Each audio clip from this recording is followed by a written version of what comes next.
Welcome to Dungeon Scrawlers, your familiar home to role playing games run by and played with some of your favorite authors. Today, we might have some unfamiliar faces in one of your usual spaces. Before we meet everyone, I have two fantastic sponsors to tell you about. Both make dice, and both are awesome in very different ways. In a realm where most warriors use plastic, light weapons, Norse Foundry specializes in metal dice.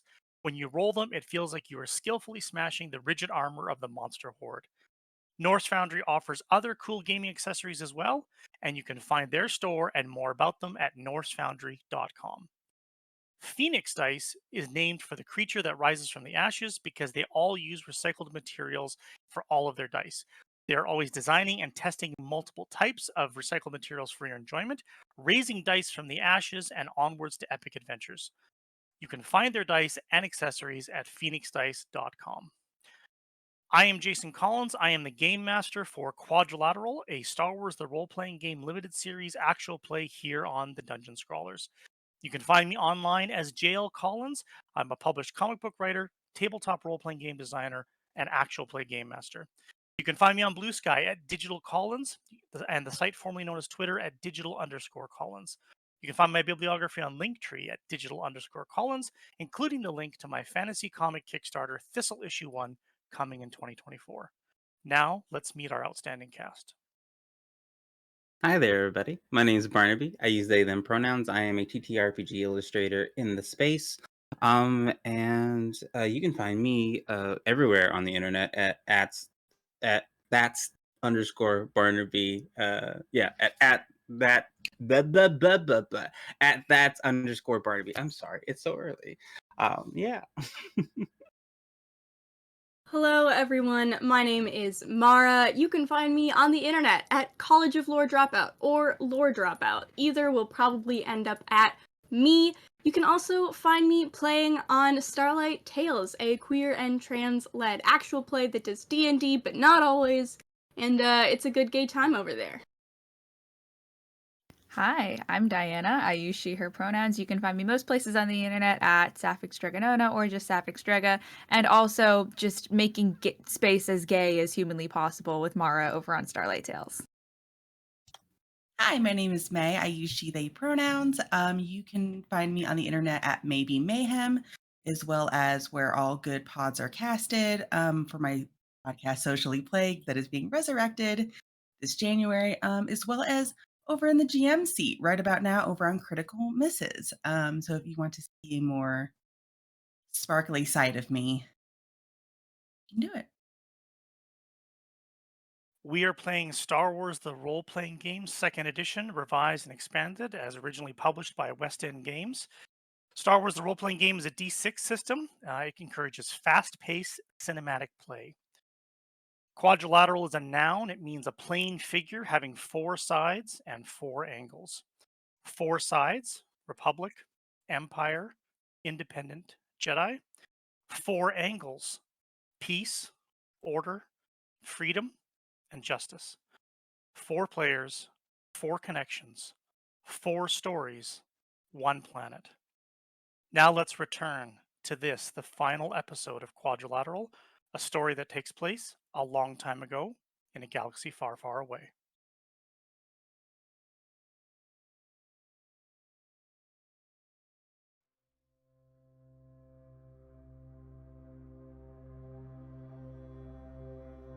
Before we open with our game, I want to remind everybody of some details.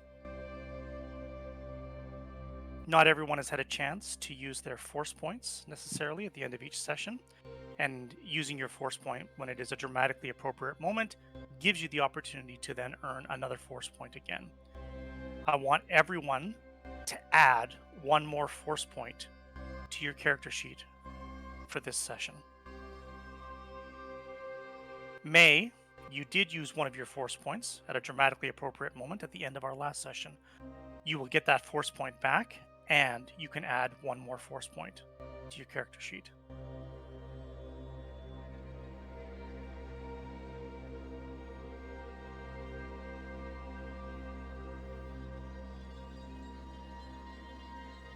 You all sit in the dim light of this appears to be an agricultural lab. under the fountain that sits at the heart of the ruined community garden above, which sits in the center of the homesteads of the settlement of West Crag, here on the planet Salashay, your home. An agricultural lab that was hidden from view, concealed from sight, and undiscovered until Vilraza, your Aktochi friend, mechanic, speed seeker, and peculiar young woman found the entrance. There only appears to be two ways in or out of this lab. The staircase that you came down, metal, leading up to the base of the fountain that opens up in the midst of the water, which is now closed again. And in one dark corner, which you didn't notice earlier because you noticed many other things instead, a tunnel. It's not very wide, just wide enough for one, maybe two people shoulder to shoulder, if that. It heads due east, which means it heads further under the homesteads, which means it heads further under the cliffs and in the direction of the underground river and the waterfall and the tunnel under the Jayron family ranch. And when you think about it now, based on other discoveries you've made, it probably heads in the same direction as those long abandoned storage bays, repair bays, and as you now understand, landing bays. The tunnel goes down about 10 meters and then is completely collapsed in. Stone has fallen down. It appears to have just collapsed the tunnel and wasn't sufficient to sink it from the street level above. But as you look around the room, the walls cracked, the foundation heavily damaged, very likely from an Imperial bombardment that happened a long time ago. It likely took the tunnel with it when they did that. An Imperial bombardment that was on a civilian population that made no sense, but also fit with perhaps the theme of shock, awe, punishment, terror. And yet, as you sit here in this hidden, dormant agricultural lab, having just listened to a decade-old message from somebody calling themselves a Jedi Master with a faded, scratched insignia that was painted on the wall ages ago. And your beautification and maintenance droid friend, Two Pint, having found that message in the last remnants of power that still inhabited the comms terminal, tells you that there are old files, meaningless, nothing sensitive or particularly interesting, but they continually refer to messages sent and received from something called a Jedi Agricultural Corps outpost. This outpost. And when Two Pint reveals that to you, it makes very little sense because you've been on Salashay your whole life. You've grown up in West Craig, this settlement, your whole life. There are no Jedi here. There never have been Jedi here. So why they called this place a Jedi Agricultural Corps makes no sense. But why it was hidden under the fountain, which obviously predates the settlement, also makes no sense.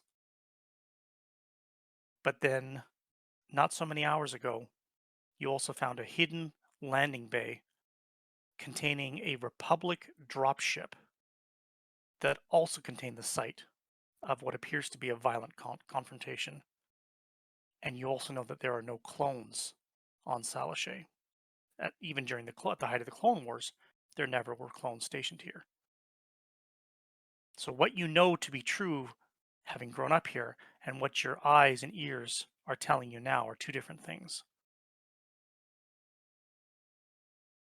Minutes turn into hours as you wait, as you hide. Occasionally, the sound of an Imperial probe droid roams past overhead, the sounds of security forces patrolling and shouting in the homesteads, searching for an Ikuchi girl, searching for a wayward Salishay Agricultural Corporation beautification droid, stolen, and searching for the two accomplices that helped the Ikuchi escape. So all you have in the moment is a bit of time. Time to reflect, time to think, and time to decide what you do next.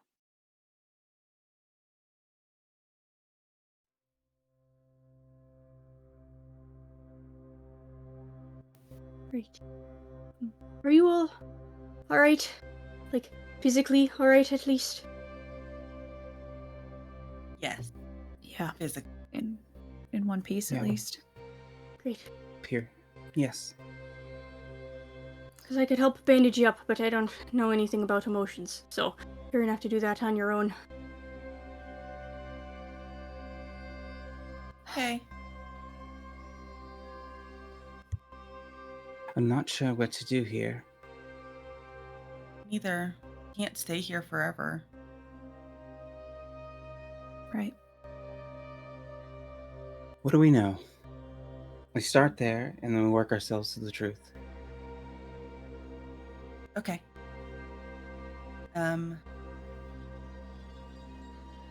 So much has happened. So much. I don't even know what the truth is anymore.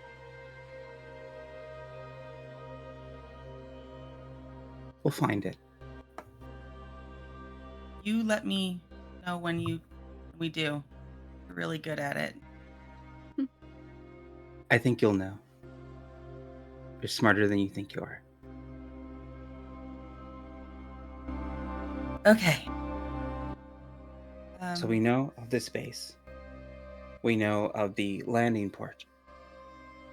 All signs are Right. pointing to that, and based on the audio recording that we heard, we know that Jedi were here at one time. Right.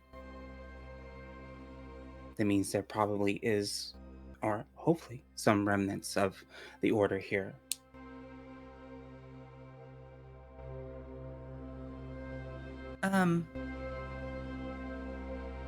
Yeah. What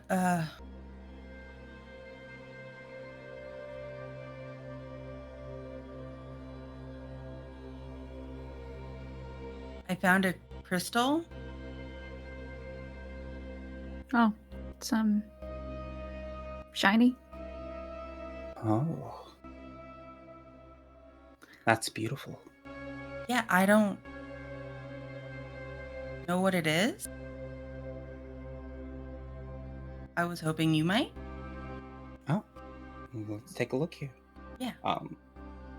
Is there any sort of knowledge check or anything I could roll to figure out what this thing is? You could roll Scholar, which would fall under Knowledge, which would be a very specific and rare skill, but you can always default to your base attribute, which would be Knowledge.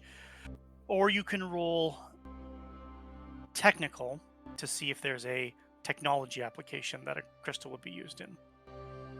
Yeah, I'm gonna go with knowledge. It is the better of the two.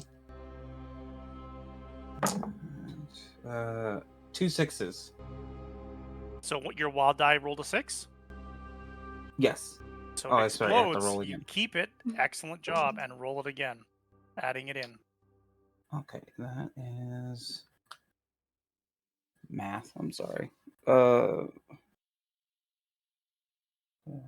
9 plus 12 is 21 plus 5 is 26. 26. It's a very good roll. Does anybody roll their technical at the same time if they wish, if they don't feel like they Ooh. would know a historical relevance, but they might know what a technical application to a crystal would be? I would love to. Vilra, what color is the crystal? It is yellow. And it glows with an internal light that's soft but present. It's only an 11.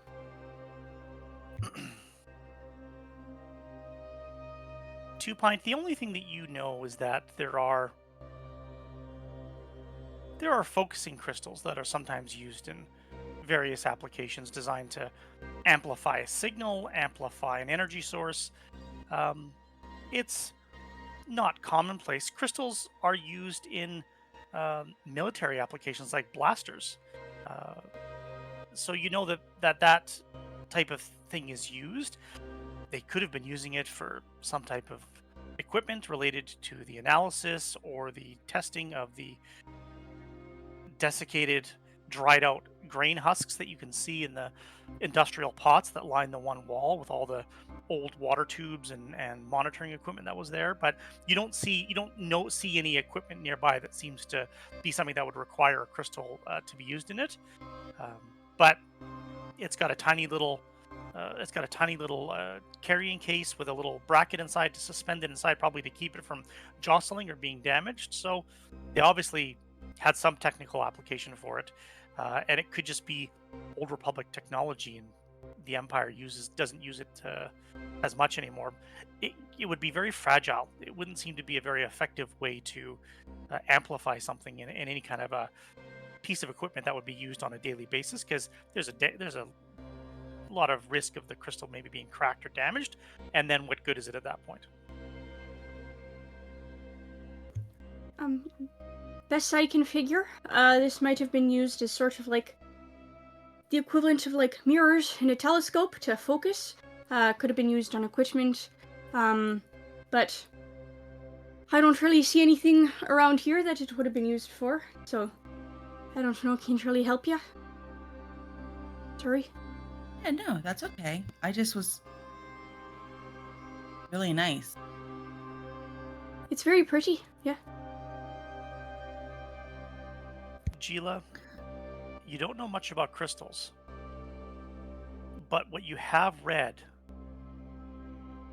and what you remember from some of your mother's old journalism stories about mining operations across the galaxy on specific planets, crystals were mentioned. Crystals were a valuable commodity at one time in the galaxy because you can't find them everywhere. And on certain planets, they are more prevalent. And those mining operations were often the targets of attacks from both the Republic and the Separatists at various points in the war. And it seemed the battles were quite heated because there was strategic importance to those planets, but maybe there was also a resource, a value to the resources that were there.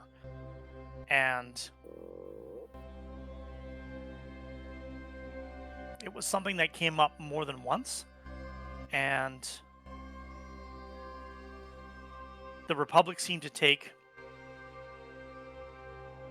expended a lot of ships and crews in the effort to either protect those planets or retake them from the Separatists.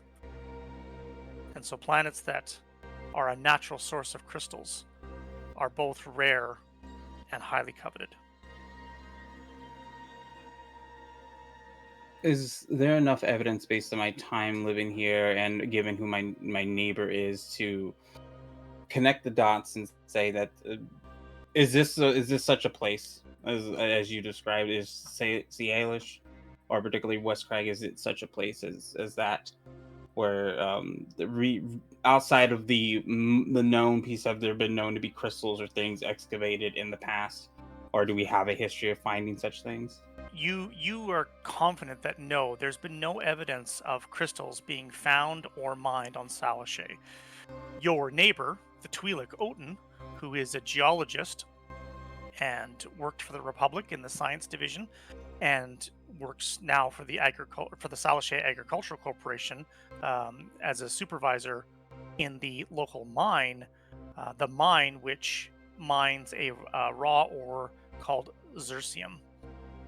And zircium is valuable in this current era because you remember as a child, Oten telling you that zircium was one of the key ores used in the creation of starship grade durasteel, used to make ship hulls. Hmm. I do not know much about what this is, but it is a crystal, and crystals are valuable and are, at least throughout the Empire, places would have these sort of things. Um, we, have the materials that we have and are valuable outposts, and so in the past, people have attacked and or done more for this little thing. Well, maybe this is what they want. Maybe if we give this to them, they'll let me go. They'll leave me alone. I don't think that's how it works, Vilra. I'm sorry, but What we have here is the first breadcrumb to being able to find the Right. truth. It is a key. We cannot give it up. If they want this, we definitely should not give it up. right. 2 pint, you I keep this in your belly, your tummy. yes, great. I think it's one of the Absolutely. safer places. Can take it. I'll take out the charge I had in there from the door. I drop it on the ground and drop it on in. Yeah. Kind of shake around so it jiggles a little bit. Not enough to break it, but just so, like, locked up, all good. You can Okay. put it inside the container that Vilra found it in because it has a bracket inside which keeps it suspended Huh. inside the container, and then put the Mhm. container inside your compartment. Oh yes, Perfect. that's what I figured. We put the crystal. Yeah. I mean, everything is safer inside 2 pint's tummy. Right, So it's true. true. While that's happening, can I go? And I know that you said that one of the tunnels was collapsed. Can I go and just try to inspect a little bit to see if I can tell, like, the extent of the damage? Basically, like, looking for, like, is this something that we could potentially, like, clear a little bit of it away and then get through? Or does this look like it would not be feasible? You go and inspect, and it's not difficult Yeah. to see.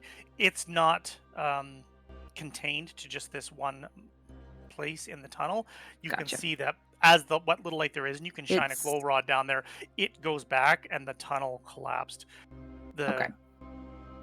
The Empire, the New Order, as it arrived on Salashay, bombed again and again. They did bombing runs on the settlement. And as you look around this place, seeing the damage to the foundation, the fact that the fountain still runs with the water pipe still going is a miracle. Mhm. As you think about the message that you heard in the helmet, the damaged helmet of the clone trooper in the hangar bay where you found the Republic dropship, as you think about the message that you just heard on the comm terminal here in this ag lab, warning of the fall of the Republic, warning of the collapse of what they called the Jedi Order, and that this place was here hidden, not in plain view, hidden both from sight, hidden in purpose, that residents of Salashay, or the residents here of Westcrag at least, for the most part, no one's ever admitted to, ever seemed to know that this was here, and a tunnel that seems to go underground and would go to old repair bays that would perhaps allow more discreet entrance and exit from this place. And you think about an empire bombing a civilian population Yeah. for no purpose. Yeah. Or did an empire bomb to destroy an enemy that they couldn't see? Yeah. And didn't know how to find? Yeah. That's exactly what Tanal is thinking, is that they knew that something was here, but they didn't know what, they didn't know where, they didn't know how to target it more directly. I think we'll kind of turn back to the rest of the group. Look, we've already gotten a lot of answers today, but I think that those answers have just been breeding more questions. And if we're going to get to the bottom of this, I know it sounds selfish, but I think that we should go back to my house. We have access to someone who might have some idea of what the Republic, what the Jedi were doing here if it was kept secret. Gila, your mother was doing something with those data chips that had troop movements, and I don't think that she was just going to let them gather dust. So if she was going to get them out, then we have a smuggler that she might have asked. And we also have someone who's lived on this planet her whole life and might know a thing or two. It's also well out of the way, and so it might be safe for now. I Think agree. safe. How do we get there? I hadn't figured that part out yet. I was hoping that you guys would have an idea. Oh, okay. I was really hoping that the end of your speech would end with, and this is how No. we're going to get I there. mean, But, and kind of is taking out and is kind of adjusting and making sure that the blaster that she has is loaded. Would prefer to keep this in my back pocket for as long as possible. If it comes to it, I will use it. But I also know that I'm one person, and it's crawling have with a troops plan. up there. I have a plan. Our success rate goes up significantly if we travel at night, so we will stay here until nightfall and hopefully try to leave this area and make our way towards your house. Okay. I don't know what it looks like up there. I do not know if we will run into any other things, but right now that feels like our highest chance of success. Right. They're also looking for a group of folks with a beat up droid, so I don't know if we want to take one of my paint canisters and give me a quick paint job so I look a little bit less dinged up. Right. yeah, I'd be happy to do some quick fix Also, it. probably best if I travel like a street over from you so they don't see beautification droid with people. I don't want us to separate. Yeah. I think we should stay together as much as we can. Gila, you know your mother downloaded fleet movements, high-level orders to redirect fleets to certain systems. And the risk was too high for her to just carry those out. And so she would then download them to a chit, take the chit, download it to a beautification droid terminal so that it would be uploaded every time the droid reconnected to get their new orders. And you know that that beautification droid was 2 pint. If you're going to wait until the quiet of the night, you have a little bit of time to figure out what that means. Okay. I will go up to 2 point. 2P1 and T. If you have some time later, uh, I would like to check your subroutines. You carry something I've been looking a very long time for within your subroutines. I don't know what your relationship was like with my mother, but you two are connected, and I need to find out what that connection is. Of course, you can. Please, whatever you need to do. I'll, like, anything I can do to help. At all. Do you know much about getting into a droid's memory banks, Gila? Barnaby doesn't, but I'm sure Gila is familiar enough living around. Do you have a j- do you have droid programming repair as a skill under your technical attribute? I do not have it as a skill. Computer programming, I do. Yeah. Yeah. Computers But you not. use a lot more, but playing with droid parts is not something that was part of your upbringing. Gotcha. Then I'll seek out those who do, and I'll look for Vilra. I know a little. Um, so I can try and help. Yeah. Your assistance would be welcomed. Okay. Two Pint is giving you permission, Vilra. So if you want to roll your droid programming and repair, dig a little around a little bit, do some diagnostic on Two Pint, check Two Pint's memory banks, see what's going on in there. If you have a droid repair kit on you, you can add that to your total. Remember to include your wild die in that roll. Did not get a 6. Did not get a 1. So it's 13 total. Okay. It doesn't take you long. You're able to start running some diagnostics. At the surface level, Two Pint is what Two Pint is, a beautification and maintenance droid owned and in the employ of the Salisha Agricultural Corporation. Two Pint's primary programming is maintenance with a secondary routine of beautification. Two Pint and all the other droids like Two Pint have maintained the settlement for a long time, doing very minor maintenance because Two Pint is not a very large droid, but keeping the homesteads running, basic electrical, basic plumbing, basic maintenance work. And given that West Crag sits on this jutted bluff formed in the explosion of an ancient volcano 1,000 years ago, sits on the edge of a massive 100-meter cliff that descends down to the sea, and so sea and salt air, corrosion is a constant presence. And so one of the things the beautification droids do is to remove that corrosion, to repaint the homesteads, at least in the past. In the era of the Empire, such measures are minimal at best. They make no effort to continue to keep up the color schemes or to ensure that there's sufficient supplies, and Two Pint has not even had regular maintenance, as one of its paint canisters is dented in and barely functioning. But you can see that at some point with that roll, you're not able to understand the how or why, but at some point, somebody altered Two Pint's secondary programming of beautification and added a subroutine of graffiti.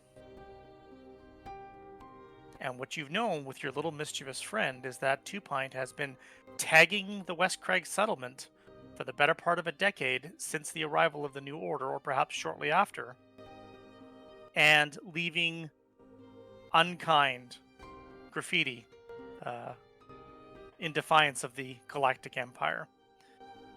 And Two Pint's been doing it for a long time. And what you can see as well is that ever since that routine went in, instead of going in and getting a regular maintenance update and memory wipe routinely, Two Pint's repair log shows that somebody has entered a memory wipe log entry to indicate that the memory wipe has been done, but it was never done.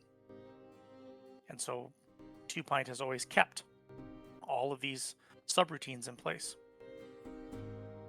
But what you don't find is any other data, no other in coordinates, imperial classified data, anything that matches what Geely is saying her mother Healy had done using the computers in the AgCorp building.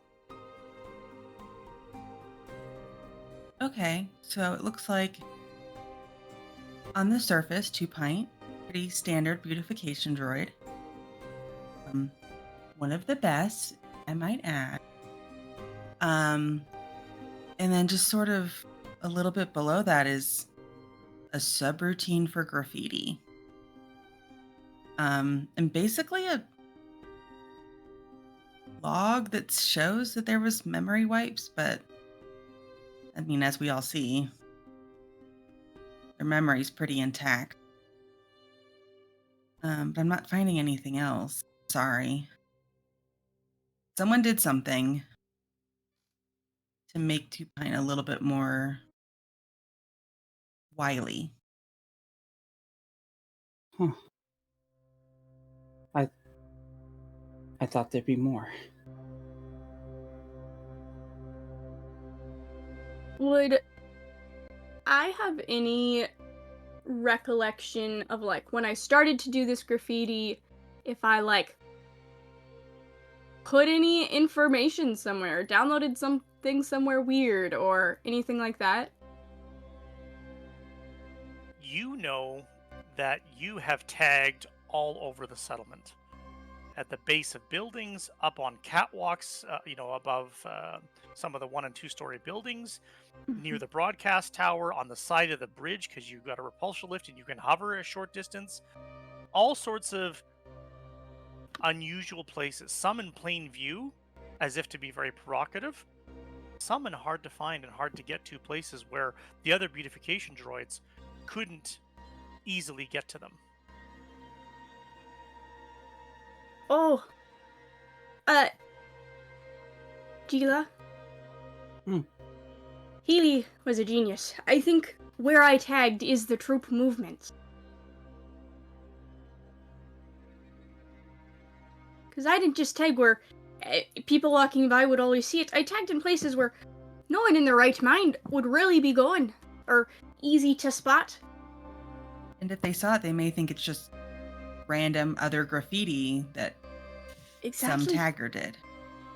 Exactly. But I think it's everything there. Can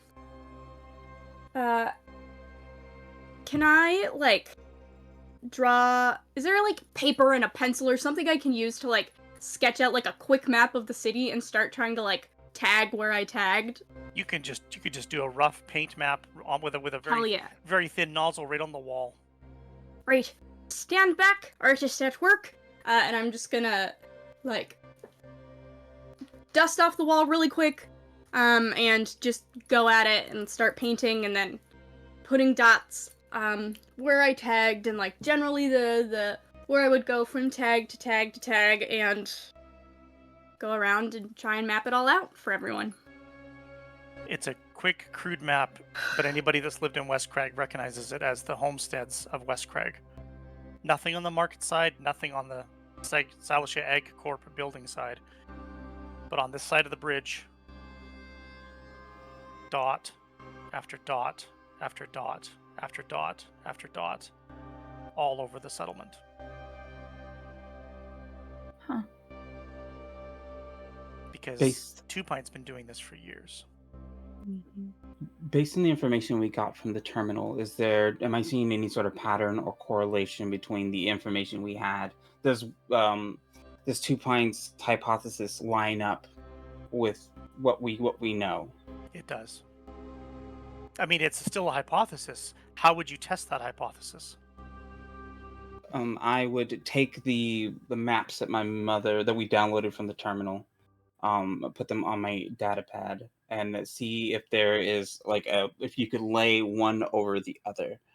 So To she see if doesn't the she doesn't have a map, but what you have from your mother's data is the last sets of coordinates that she downloaded from her terminal, downloaded from the Imperial network, but that she never got to download them to Two Pint.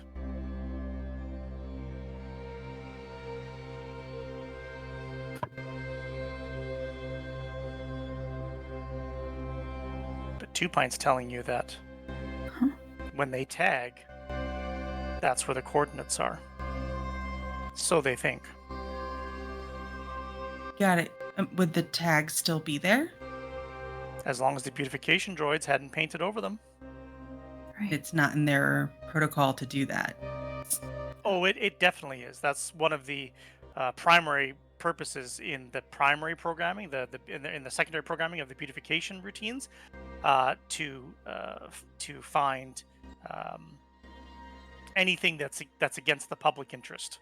And I guess I meant because they're in very specific areas that are. There's no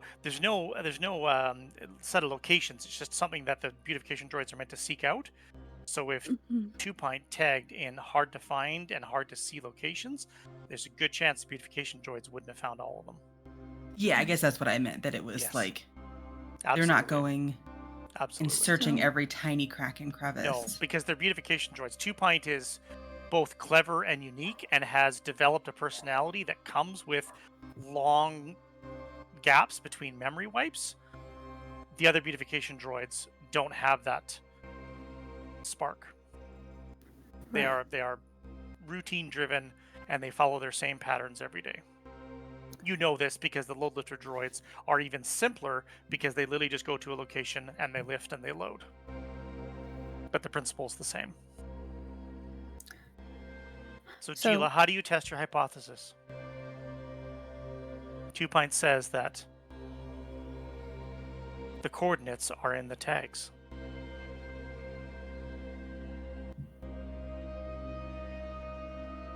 Hmm. So the two ideas that I have is to, um, one, just go there to those various locations to see if there's anything of value or anything tied to it, um, or see if we can do the inverse and um, find out where this last place was. And again, my brain just keeps going back to wanting to find a pattern. What is she trying to tell me? See, yeah, what is she wanting to tell me? Based on like not only the information we got in the chits, which did we looked at all the chits, correct? And all of the shits had fleet orders for sudden fleet deployments to specific systems. But the systems had no relation to each other. There didn't seem to be any immediate pattern there that you could see. But the orders were specific and they came from high up. That they were to redirect fleets and resources from other systems immediately to a new system. What if you told me the coordinates that didn't get uploaded, and I can put them on the wall and see if we see anything else? Couldn't hurt. Okay, I do that. 2 Pint, I'm going to give you a character point for that brilliant idea. Yay! Vilra, you can take one of the chits and you can, using your equipment, you can upload the coordinates into 2 Pint's memory. Okay. Do I need to make a roll for that, No, or? this is routine. You're just updating data and you're already connected. You've got all your gear. It's fine. When you do that, you see that part of that tagging subroutine recognizes the input of the coordinate data and downloads it into a specific piece of the memory core inside 2 Pint. 2 Pint, you don't have any coordinates in your memory right now. You don't know that they're there. But now that the coordinates are in there, 2 Pint, you've got a sudden your secondary beautification routine, that subroutine kicks in, and you're like, now would be a really good time to tag a wall. I've got the itch. well, scratch it. Well, we've got walls, my friend. 2 Pint, describe the tag that you put on the wall. What does it say and what does it do? I think the tag that goes up, it's of the mine, and it continues to dig, and there's little figures at the bottom, and it says dig deeper, but like right under the bottom layer of the mine is a coffin. Okay. Thank you, Diana, for that brilliant suggestion weeks ago. Okay. 2 Pint's paint sprayers just go to work immediately. It's fast, it's effective, it's clearly it's both stylized and artistic, but it clearly indicates what it is. It's far beyond what the beautification droids. They're designed just to paint walls, right? There's no artistic component to their programming. But this doesn't seem to be something that Healy did. This is something that 2 Pint has developed and curated with their own interpretation of how they see the world around them, and just through the nature of droid personalities forming in peculiar ways, and it's still something that you don't fully understand, Vilra, but you see the evidence in front of you. 2 Pint floats back from the wall. The mine graffiti is there with the coffin at the bottom. Everything is there. 2 Pint, you can shine a light on it so that it's clearly illuminated in the dim light of the room. You all study it. There's no coordinates there. Got the soul of an artist, 2 Pint. Vilra, the coordinates are no longer in 2 Pint's memory bank.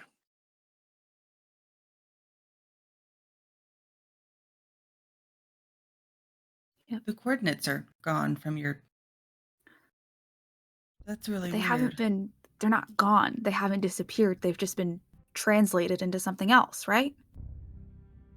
Guess, yeah, yeah. I don't understand how kind of points to the beautiful illustration, and it's just like I don't know how this is coordinates though. Right, but if it's not about the art itself, wonderful as it is, uh, very inflammatory, I love it. Um, if it's about the locations of where the art has been tagged around town, if that is communicating something, then that might Yeah, be our answer. because we have coordinates within our planet, within our city, within our town. Exactly. So, where would you have put this out there? Can you point on the map? Can I? Right?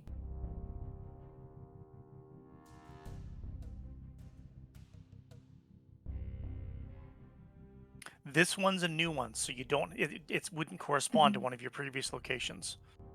Before, you would just seek out, and you can't really explain where and when you would go. You would just find Mhm. these obscure hidey holes. I'm gonna have everybody roll the attribute of their choice: knowledge, perception, or technical. As you think about this for a moment. Can I argue for streetwise? Yes, you can. Yeah. Yes, you can. In fact, You. Oh, I Nice. exploded. oh, that's a good And time to explode. I had one question. Yes, please. If I wanted to see if I could, Gila has been taking pictures of West Crag for a very, very long time. Is there any Yes, you way I have. can use? Can I use my camera to see if there's anything that aligns with that as well? To see if there's a pattern, or just to know where all these locations are that are on the quick map that two To point. this particular location, I'm seeing if, like, based on the graffiti, at least as I understand the information, that this looks like some sort of mine, and that the bottom of this mine is like a tomb, if I'm understanding Mm. the information correctly. Y- Over my 19 plus years of taking pictures, which you would not throw any of them away, is Yeah, there yeah, yeah. any sort of like, I've seen this place before? No, this is it is not a real place that you Okay, can think of. This is just a commentary on imperial got you. presence. Okay, Yeah, yeah. It's a political cartoon as opposed to okay. an actual geographic map or anything. Yes. Me and Gila with the autism. Just wanted clarification. No worries. Okay. uh, Vilra, what attribute did you roll, and what was your total? I rolled perception. I got an 11, Okay. and my wild die rolled a 1. Okay. 2 point. What attribute did you roll, and what did you roll total? Technical and 15. Okay. And Tanal with your exploding streetwise. My exploding streetwise, that is a 16. Yeah. Tanal, when you want to leave a message for Mila out by the landing pad where she brings in the grain freighter because you can't be there to meet her in person, how do you do that? That's a great question. And it's something mundane, right? If there's something that you want to leave her a message where she's going to see it and no one else is going to see it, how do you hide something in plain sight? You just make it something that nobody would look twice at. You stash a scarf in a section of missing brick on a wall. You mark something with chalk, with a sign that would look like it was left by children, but only she would know.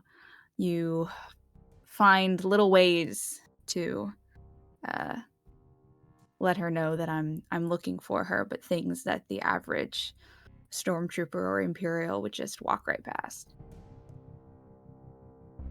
Tanal, the Empire tried to bomb an enemy they couldn't see and didn't know how to find.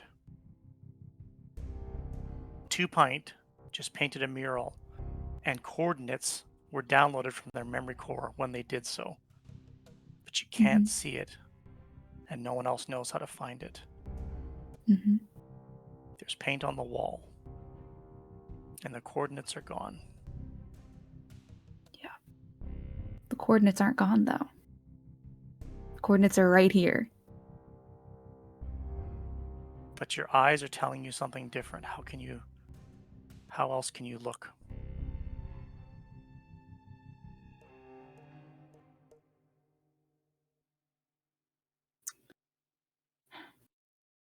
Vilra, what other spectrums can droids see in? Oh, probably many others. Infrared? Vilra, the character, probably knows. She does. Other spectrums of light, spaces where natural light doesn't emerge. You can't just always rely on a spotlight, and droids can't always. Ultraviolet spectrum, UV. You could change the lens on 2-pint spotlight. 2-pint, come here a sec. I got an idea. Great. I want you to roll a droid programming repair roll for me. Okay. This is a random question while they're doing that. Would my macro binoculars also possibly have other settings to It'll view have things low through? light and a little bit of thermal, but not ultraviolet, because ultraviolet is All right. different. Never mind. It's not designed for the human eye. My wild die has betrayed me again, and I rolled a 1. Okay. Ugh. Okay. But I'm going to spend a character point. Sure. I think this is important. Okay. So it's 11 total. Okay. This is what happens. Vilra gets an excited bout of inspiration, rewires 2-pints mini spotlight to focus it and change it to different spectrums, scanning into ultraviolet. You do that. Now you don't see light on the wall anymore because it's in the ultraviolet spectrum and you can't see that. But what you do see in the coffin illuminated a series of space coordinates for fleet movement. The spotlight breaks. There's a little overload in 2-pint system, and it's gone. And you've got all of your gear hooked into 2-pint, still running the diagnostics, still monitoring everything. Too many little power surges happening at once. 2-pint system's a little unstable because 2-pint doesn't get regular maintenance, and 2-pint spotlight breaks. It bursts just from the surge, but you saw it. It was there. Sorry, buddy. That's Did fine. Did I have enough time to jot it down? No, it was too quick. But Did I? sparkling, script was the coordinates. Which, when you go back to the data chit that they were on, it would have matched what was on there. Great.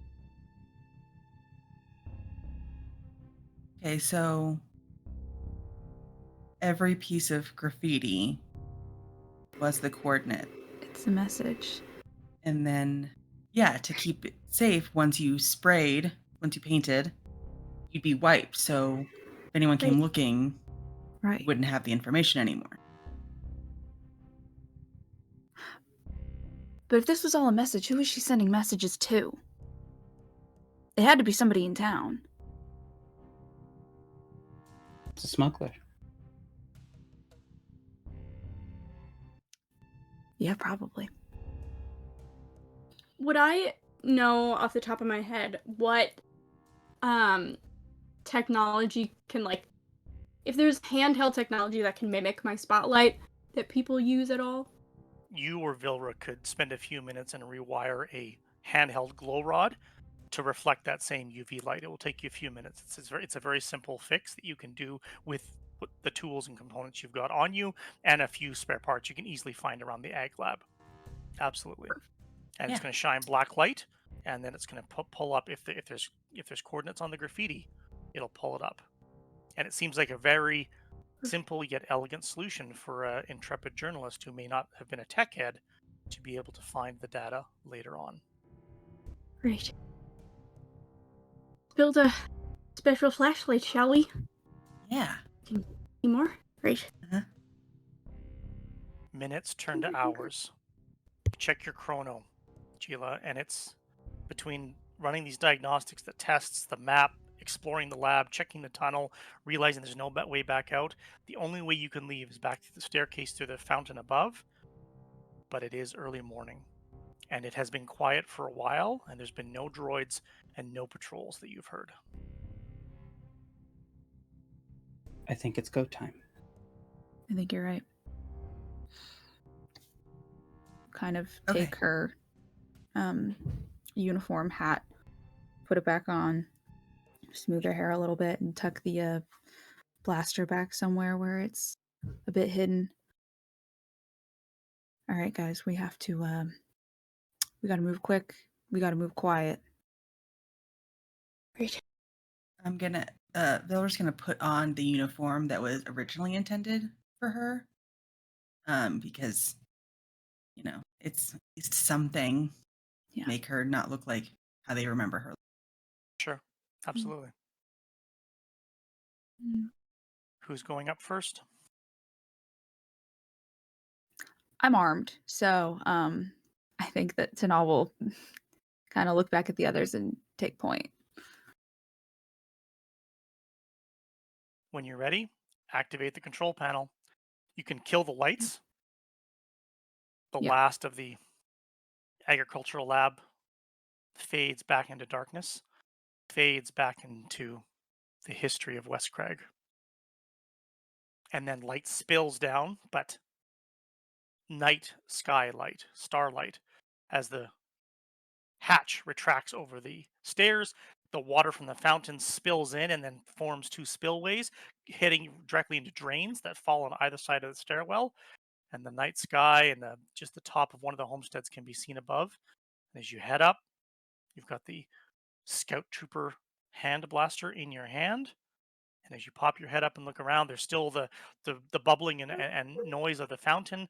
The hatch retraction is loud, but so is the fountain, so it kind of masks each other out. And you look around, it's the dead of night. The settlement is quiet.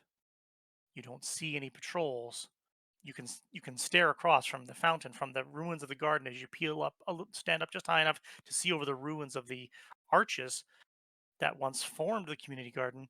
You can see across the bridge. You can see that the market, of course, is closed at night, and you can see that the Ag Corp yard is the doors are closed, and there doesn't appear to be much movement. There's nobody posted outside.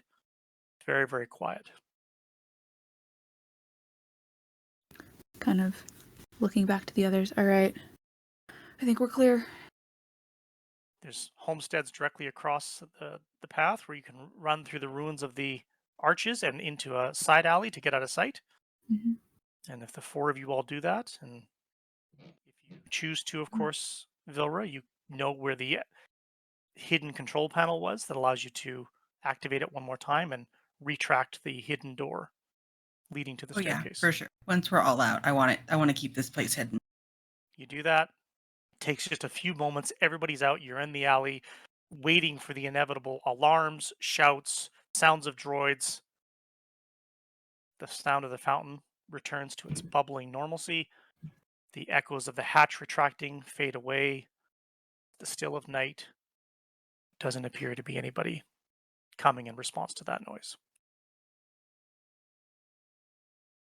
All right. Let's move, and we'll kind of start guiding us back towards my family homestead as quietly and So I to want to say do as that, quickly as Sorry? yes, absolutely. Yeah. To do that, you go back to the cliff side, to the back Mhm. end of town. And as you stand in an alleyway looking up, you see the cliff rising up. You know that the Jayron family ranch is at the top of those cliffs. And at the base of those cliffs is the Zaw family repair bay.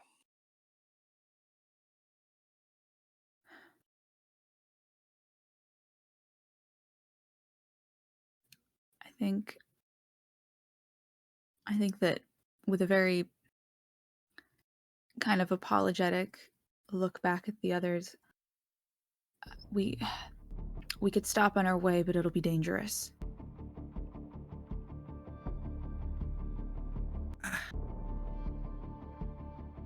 There's a chance it might be beneficial. All right. I don't think it's a coincidence that I found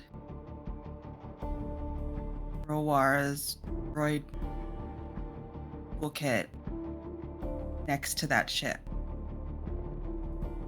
I think you're right. Fought in the Clone Wars. He knows how to do that. And if there's a chance he's alive, maybe he can help us. Once is a coincidence, twice is a pattern. Right.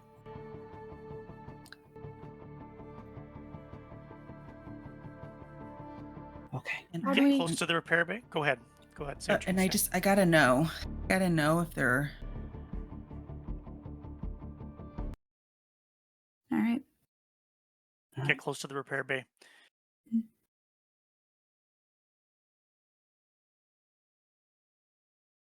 Tanal's still leading the way. She's got this Imperial blaster in her hand. You're all following in close succession. You see tags from Two Pint in various hard to find, somewhere where only a repulsor droid could easily get up to. Someone else would have to climb a catwalk, climb up onto a secondary rooftop, places that'd be very difficult for anyone else to find. But you see now that you're aware of it, you see those tags everywhere. All sorts of places that the other beautification droids didn't get to. All sorts of places that there could still be something waiting there. But you can't focus on that now because you're going to the bay. You get there. And Tanal, you feel someone grab the back of your jacket, and it's Vilra's hand. And Vilra has a very intense look on her face as she's looking at the repair bay, because Vilra, there's somebody just inside the darkness in the repair bay. You can feel it. Someone in there. I Take don't the know safety who, off. but someone's in there. All right. Just before you go to move, you can hear the sounds of feet walking on the blackened, porous volcanic rock that lines the laneways of West Crag, and a figure emerges from the darkness, but they cast a very small shadow in the dim moonlight as a elderly Celestin gardener steps into view, and you see Auntie Vima. She comes over to you. She smiles at you all and looks at you all and says, "I'm so very glad that you're all still here." Yeah, Okay. things are dangerous out here. You should be inside. What the hell's happening? When I Sorry heard, for my language, ma'am. she smiles and she says, "It's been a difficult day for many of us. When I heard that they assaulted the repair bay, I held out hope, but I knew that you were okay.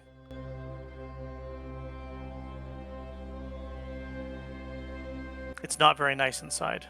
They've made a real mess of it, but I do know this. They took Rolwara away, and your father wasn't inside when they came. He might. But I don't know where he is."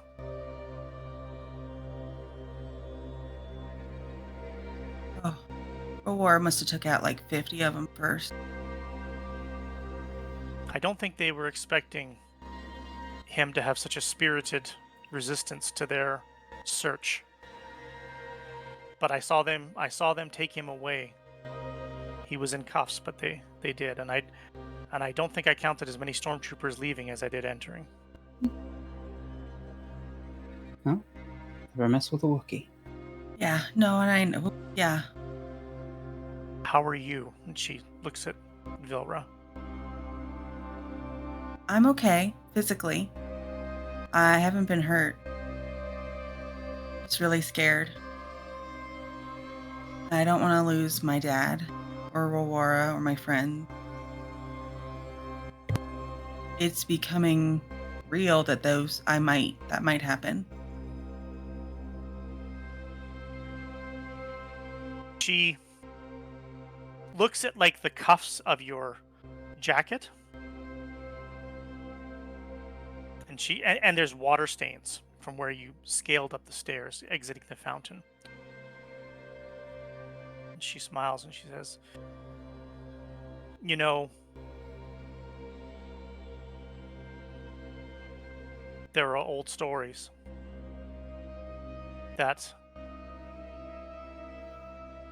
when someone was young and would train to become a Jedi Knight, there were a series of tests that they had to take before they could wear those robes and fight in those battles. Not everybody could pass those tests. Not everybody was even ready to take those tests. But they were still special. They were still filled with joy and with love." And she kind of pats your hand and she says, "And sometimes with fear."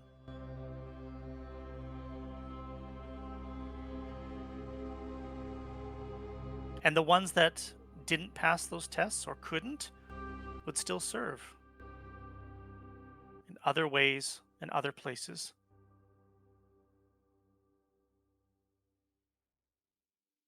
And the responsibility to watch over those young ones was really important.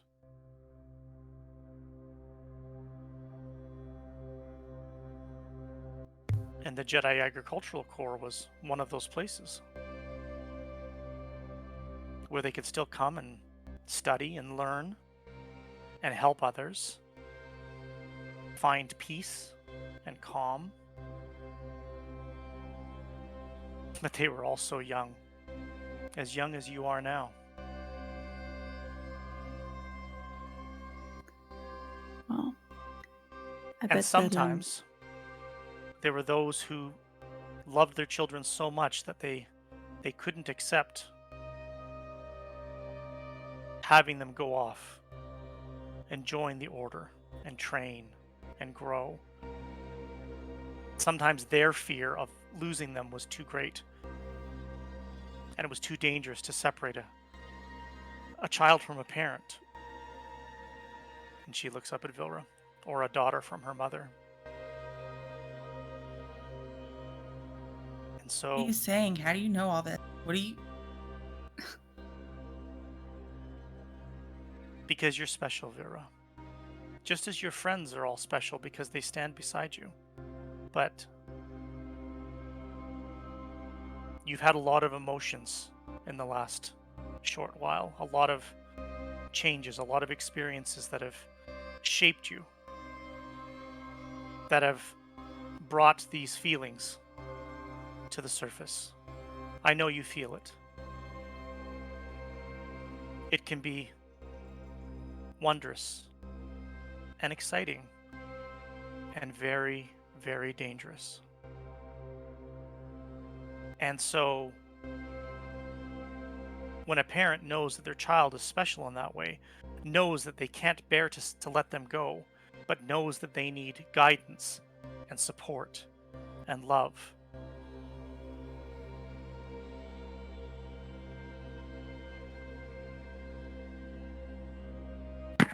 they keep them close by, keep them with one of the secondary cores, so that if they need help, it's there to give.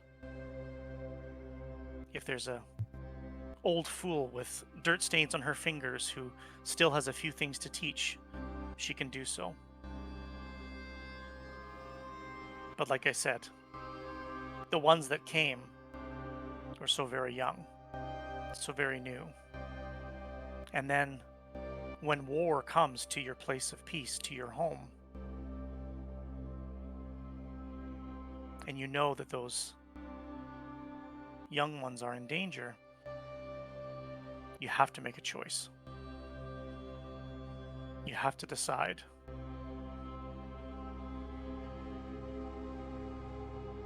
Who can you save and who do you let go? And I couldn't save those apprentices that couldn't complete their training. We had to get them out, but I couldn't do it. And so I had to ask the one person I trusted the most, the one person who would understand how important these children are, to do it for me. And that was Yuna. That was your mother. And I had to ask her to do the one thing she spent her whole life fighting against. And that was being separated from you. That's why she's gone. Why no one can find her. She got them out, Vilra. My young, raw, untrained apprentices, just here helping, making Salashay as strong as it can be. But they weren't trained for war. They weren't trained to understand or control their emotions. And if they were discovered, they would be a great danger to everyone. And the Empire knows this. The Empire knows this because even today, all these years later, and she turns and she looks at Jila, they continue to search for them. And so, even as Yuna got my younglings off-world, we knew that we had to make sure that the others in the galaxy who didn't have someone to help them could stay safe.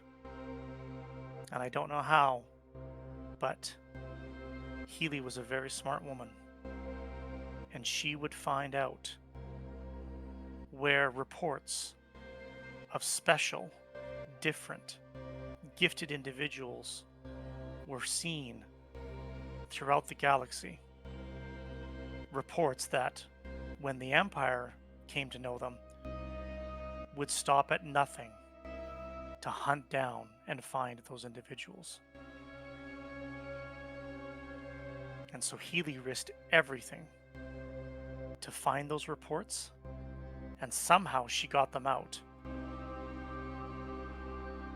And somehow she found someone to carry them back to a contact I had in the capital, who could then send messages and warn those other young, frightened, alone children that the Empire was coming for them. She looks down at the ground. She sees just a broken flower head on the ground that she picks up. It's got a imprinted boot, the boot print of a armor-clad shock trooper. And she picks it up in her hand, and she puts it in your hand, Vilra, and then puts her hand on top of yours. This muddy, just broken flower.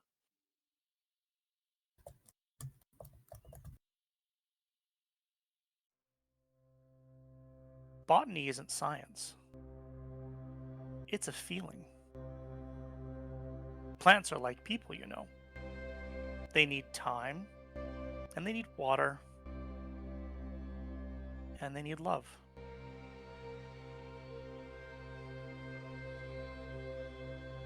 You need to trust in your feelings now, Vilra. They will guide you. But don't give in to your emotions, because they can betray you. Trust your feelings. And then she takes a pair of snips that she carries, and she looks over at 2 Pint, and she's still looking at Vilra as she does this, and she taps 2 Pint's compartment. Trust in the Force. Your hand gets very warm And as she takes her hand off of yours, you can see the flower head is in full bloom in your hand. Uh, yeah. I don't know. Too much She reaches up and she just touches your cheek and she says, I know. Your father wasn't here, but they did take the Wookiee. But your mother is out there, Vilra, somewhere, keeping my children safe, just as I was here keeping her child safe. And she says, I'm going to go and keep an eye on the street and make sure that none of the Imperials come down this way. I'll give you as much time as I can give you if you need to go inside. And she smiles at you all and she touches Gila's hand to say thank you. And then she strolls on down, this elderly little Celestin woman, taking a night walk.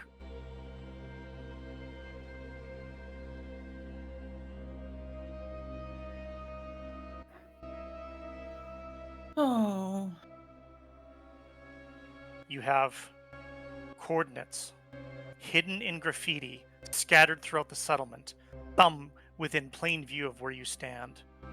There's a repair bay inside that's been seized and perhaps even attacked by the Empire.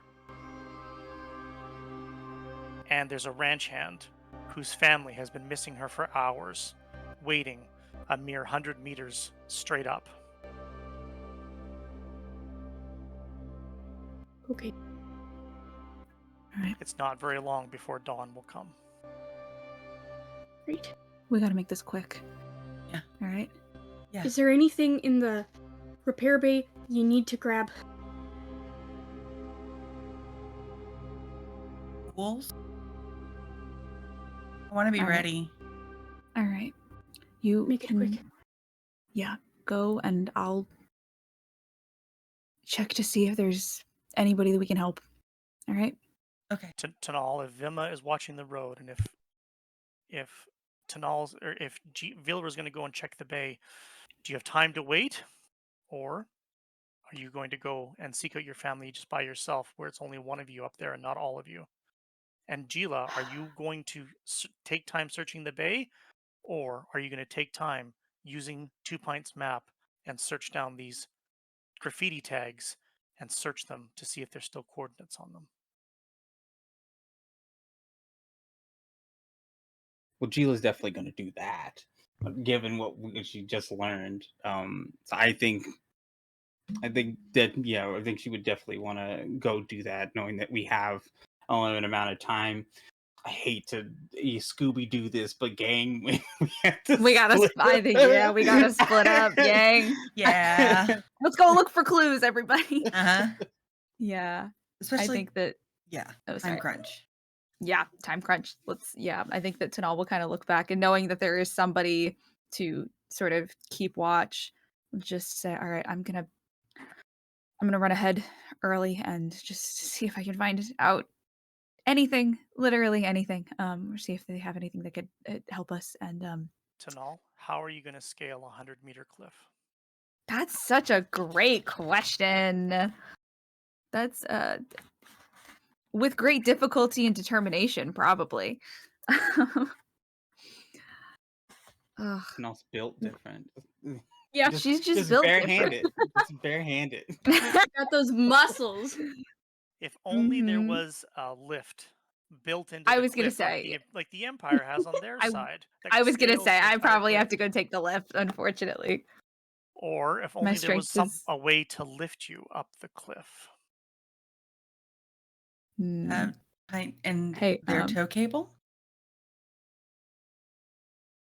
Two Pint has a tow cable, and Two Pint has proven adept at lifting her friends out of trouble from time to time. Two Pint, You are wanna you give going me to a give boost? Tanal? Are you going to give Tanal a lift, and then come back Absolutely. and help Gila with her search? Absolutely. Okay. So that's the Alright. simpler answer, is that 2 pint can get you up there Yep. much faster than you would on your own. Yeah. Strap in.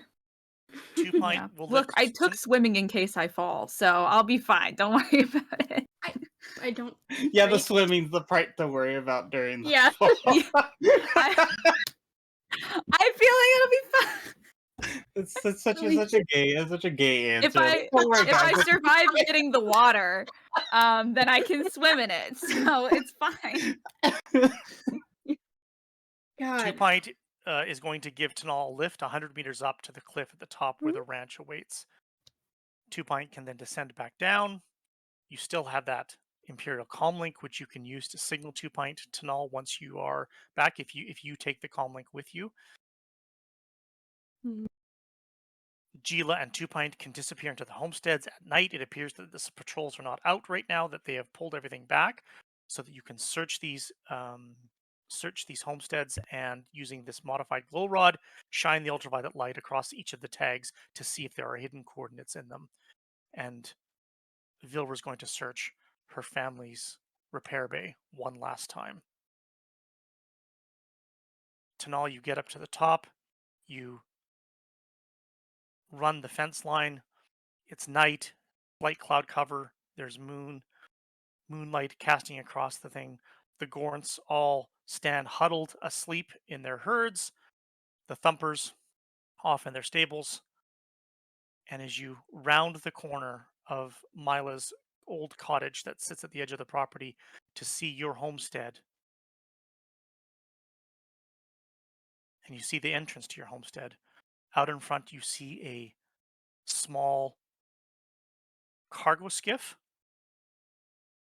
and standing next to the cargo skiff, outside your home, outside your family home, are 2 Imperial stormtroopers. That's where we're Okay. going to take our break. No, wait, no, you can't do this to me.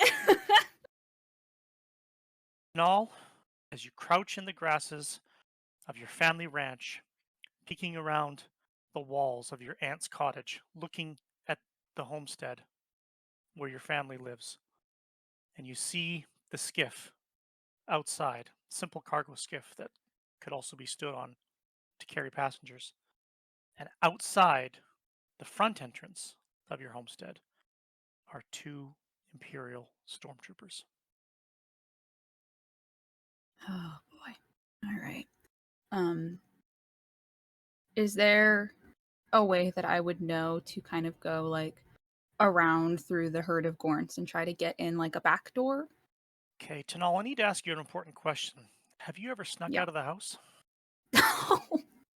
Have I snuck out of Yeah, I've snuck out of the house a couple of times. There's a couple of different ways you know how to get in, but perhaps Okay. the best one would be is if they're on the ground floor at the front door, Mhm. maybe your bedroom window at the back of the I was homestead, gonna say which is on the back second window floor. that I probably keep cracked open at all times for this exact purpose. Then yeah, I think that staying I very need Tanal to yeah. roll her sneak roll, please, Okay. which is under Let's perception. mm-hmm. Let's see Make what sure your wild die is happens. included in there. Oh yeah, it is. Ah, I didn't explode, but I came close. 11, 12,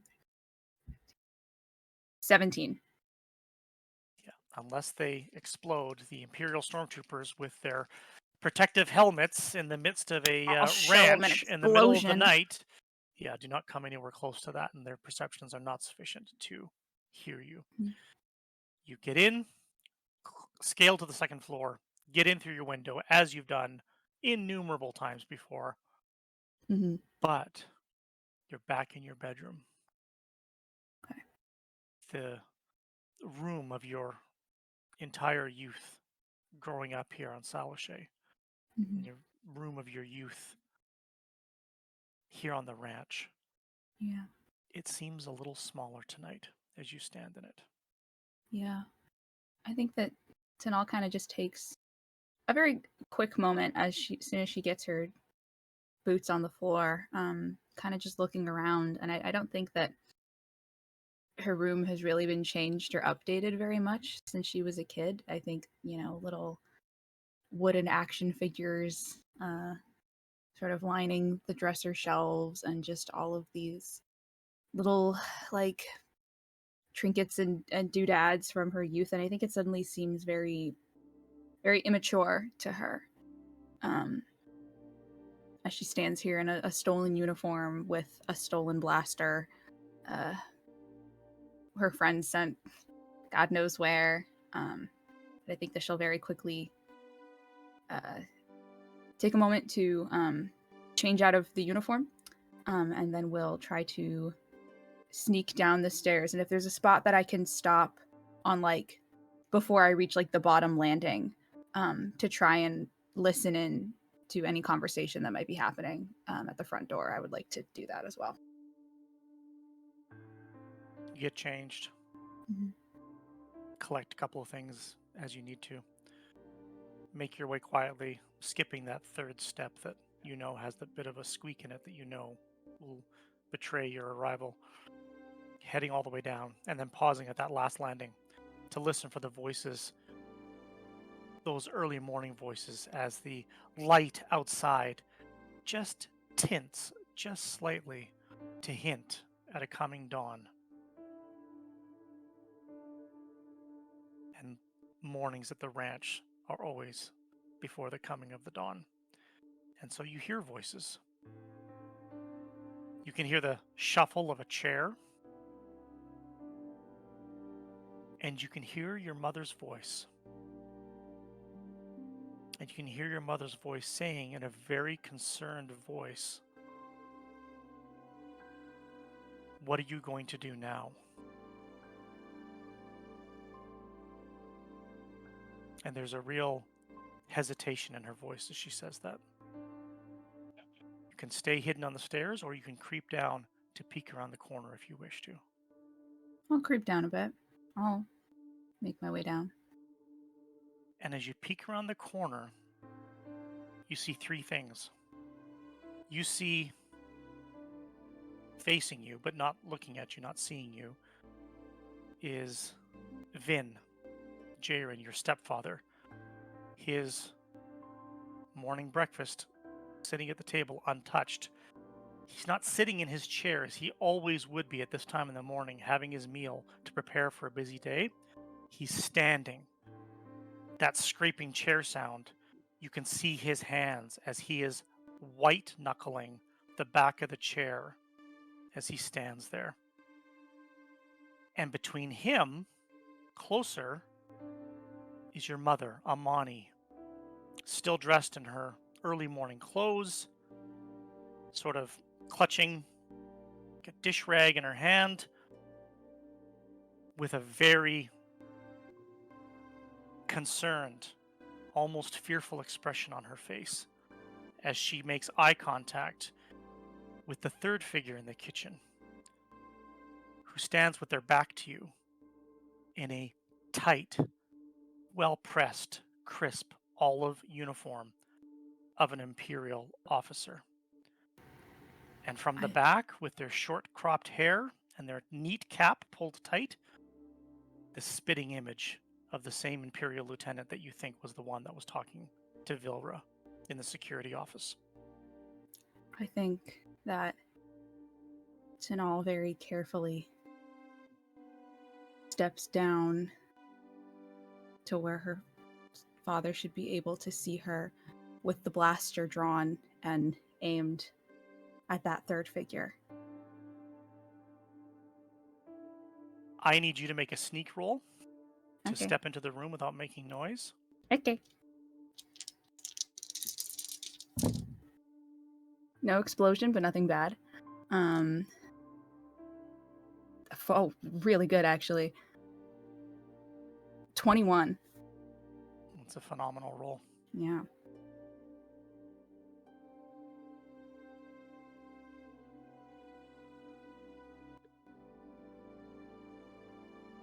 And I just left a message for somebody in their private chat.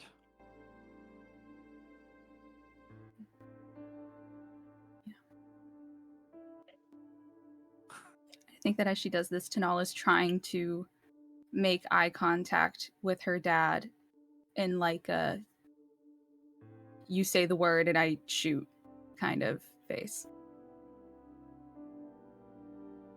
But she's waiting for If you saw his approval. the Imperial officer about to turn in your direction, what would you do? You're I don't close think enough. that she... You could shoot, or you could do something else because you're close enough that if you want to act physically, you also could. I don't think that she would fire. I think that in this situation, she is looking to her dad, and she's waiting for that order. Good soldiers follow orders, and she's Okay. gonna wait for it. Okay. You step in with the blaster. Your mother's focused for the moment on the Imperial officer in front of her. Vin sees you. His hand reaches out as he yells to you, "Don't!" in a loud, clear voice. "Don't!"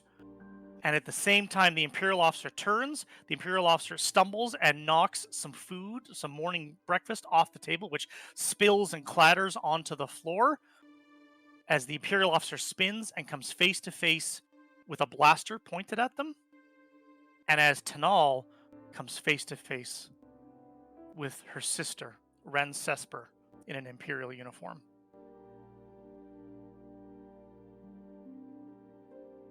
Hey, little egg.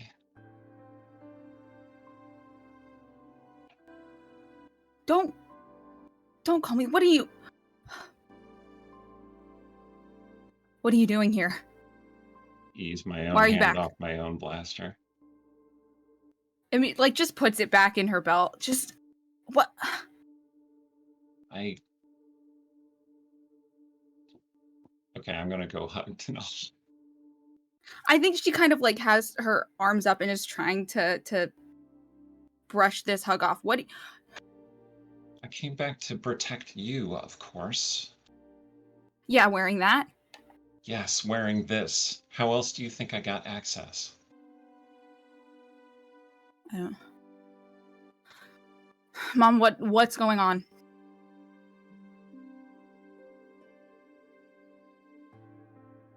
She looks at you. She looks at the blaster that you put into your belt.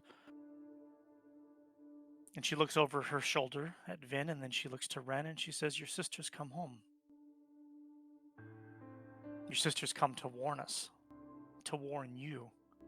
But I think maybe you already know, don't you?" Yeah, I know a couple of things. I guess we're already moving. So let's do this. There aren't any other troopers in the room, right? It's just me. Just you and the two stormtroopers outside. Ren, your comlink blares for a second as one of the stormtroopers outside is calling you. Lieutenant Cesper. What is it? We could hear a disturbance. Is everything all right? Everything's fine. Situation normal. Look, we don't have a lot of time. I click the comm off. Look, we don't have a lot of time.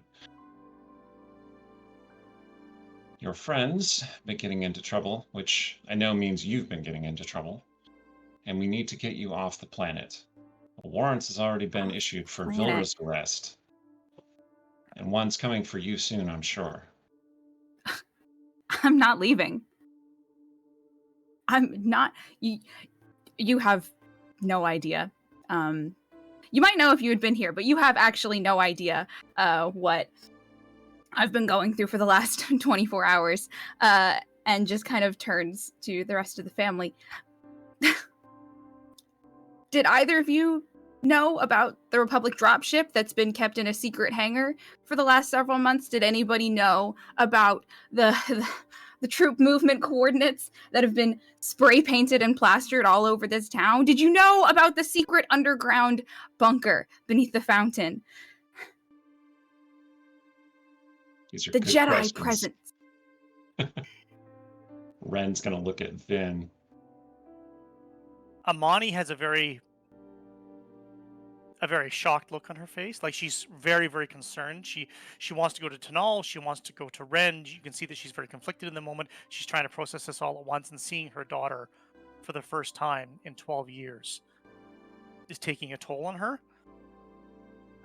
Vin has been watching Ren very carefully the whole time, but then Vin's listening to Tanal rattle off one discovery after another after another. What do you mean there's a dropship? What do you mean there's a bunker? You didn't know about the dropship? Why would I know about a dropship? Because there were clone helmets CT-2616. Dad, I heard there was a recording of the order. He finally lets go of the white knuckling of the back of the chair that he's been standing at. I heard it.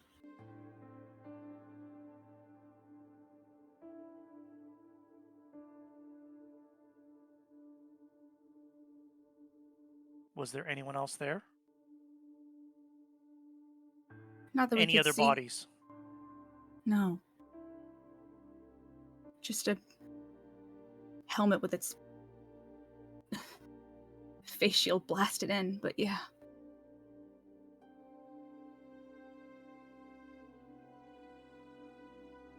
He looks at Amani. He goes to her finally, squeezes her shoulder, and gives her a sort of a kiss on the forehead. He says, I'm going to give you a few moments with your daughters. And he steps away for a second, and he goes out a side door. He goes out to the small garden next to the homestead, opposite side of the homestead from where the stormtroopers are. And Amani takes Ren's hand.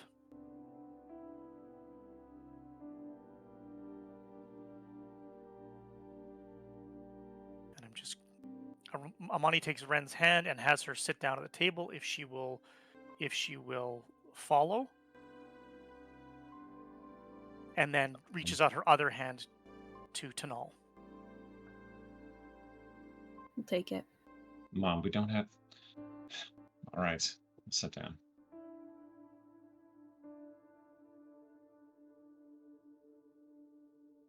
She looks at Ren, but then she looks back at Tanal. Bunkers and dropships. Is this why you're in trouble? Is this why Ren says that the Empire is looking for your friend, Vilra? Vilra, yeah. They're looking for her, and they'll come looking for Tanal next. I'll be fine. They didn't... Well, one of them saw me, won't but be the rest fine. didn't. I will Willem be is an fine. excellent I officer. have been fine here this whole time. I will be okay. Because you stole an Imperial blaster, you think you're going to be okay. Somebody else stole this blaster, and I found it, actually. I look back at our mother. Can you talk some sense into her?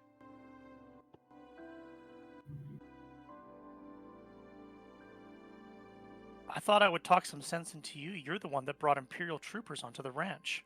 Why did you do that? I am being watched everywhere I go. It is standard procedure. I am not orchestrating the operation here on Salashay. That is Lieutenant Willem, and he is an excellent He's a officer. jackass. That is true, but he is very good at his job. I heard one of you attacked him. Nobody attacked him. The guy... That's a shame. Anyway, I need to get all of you to safety. This planet is not safe for you anymore. This planet's not safe for anybody anymore. They're digging too deep, too quickly, looking for more resources, and if they hit the wrong line and everything goes up in smoke, then this could sink the town. Amani also looks concerned.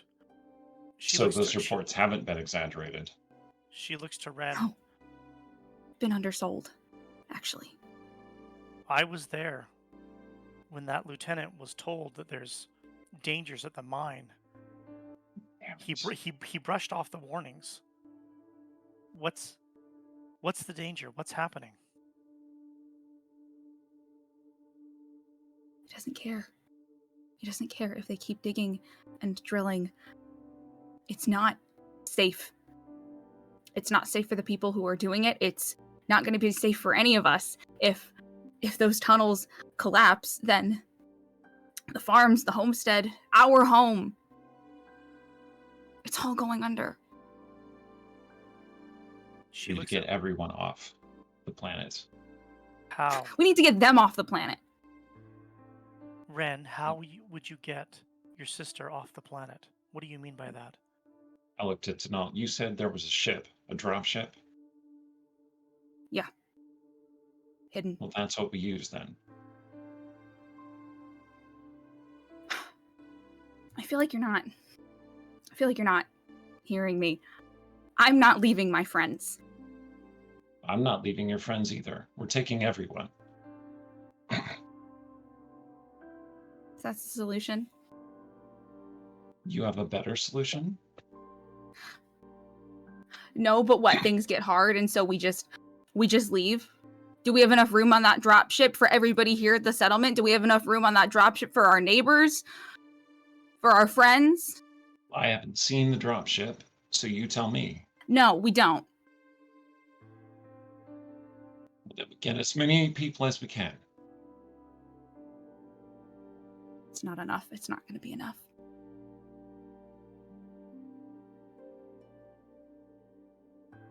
All right, Ren stands up. I'll have to try and requisition another ship then. Amani will put her hand on Ren's hand for a moment, and she'll look at Tanal. Vin's been very worried. You were gone so long. I know. I was worried too, I'm sorry. I didn't mean to scare you. And I technically didn't get into any fights yet. So, your mother gives you a rare smile when usually there's issues of, domestic disobedience. And she kind of gestures to you and your sister, and she says, "There's always a fight. We're Cespers. Hmm. You need to go speak to your father." yeah. Okay. We'll figure this out. The others are trying to see if there's anybody left after what happened in the repair bay. But I'll be back. And we'll kind of head out the side door. Go out the side door. It's far enough back from the front of the house that the stormtroopers, unless they came walking, patrolling around, aren't going to see or hear you from over here.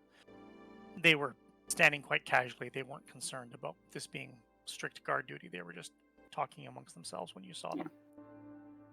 Ren does glance out the window to make sure that they're not circling around the house. They're still standing by the skiff. They're staying by the skiff that brought you all here. Okay. Eating donuts, wasting our tax dollars. Talking about whether it's a drill. Yeah. Mm-hmm. Vin sits on an old wooden stool. He's sitting in front of the vegetable garden. He's got his shovel in his hand. He's just kind of planted it in the ground. He's kind of leaning on it as he sits on the stool and just kind of hunches forward just a little bit as he just looks over the vast vegetable garden that you have next to the house. He's not looking at you. He's just looking at the garden. Dad? Do you remember when you and I built this? Yeah. It was after the first summer when I arrived. After I met your mom. Yeah. Yeah, it was a good year. Brought me on to do some work. But I think she liked my cooking. Somebody in this house had to learn how to cook, and it wasn't going to be me.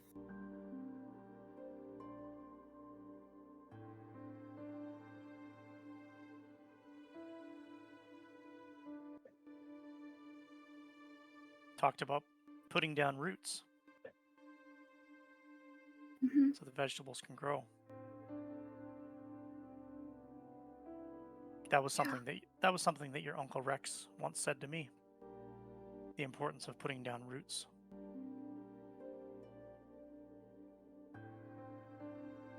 He said it was something that we all have to learn at some point in our lives. Soldiers aren't very good at putting down roots. And he finally looks up to you, looks away from the garden. But fathers are good at putting down roots. I think you did pretty okay. I think you did too. Learn from the best. You know I didn't know anything about a dropship, right? I don't know. You don't talk about it much. I thought that maybe He how you plants the got shovel here. in the shovel in the garden and then steps over to you and he takes your hand in his hand. He says, I came in just like all the hired hands do, on a grain freighter, just like the one your aunt flies. Right.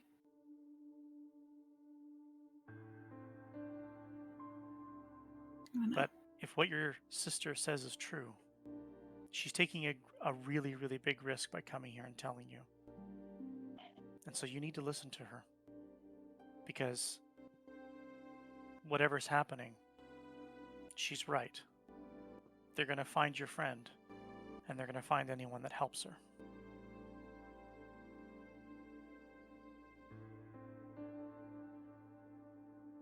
How am I? You're right. We put down roots here. This is. I've barely ever been out of West Crag, much less off world. Where am I? Well, I've been just about everywhere. And I can tell you that this was one of my favorite places in the galaxy. But sometimes you have to pull up roots. And maybe this is one of those times.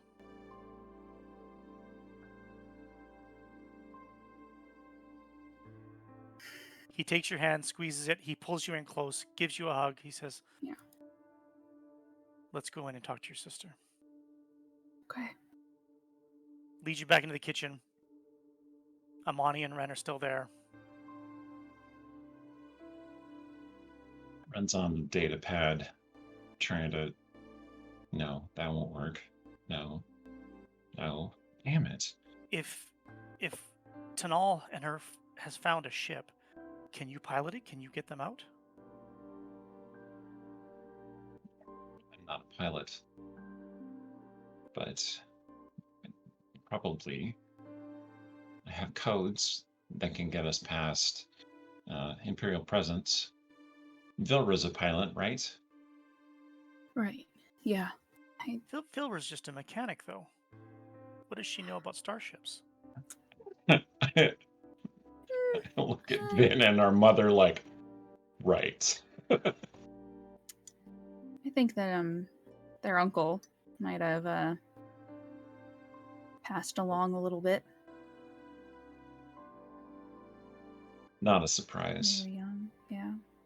Can you send these troopers away? Can you go with your sister and send them away?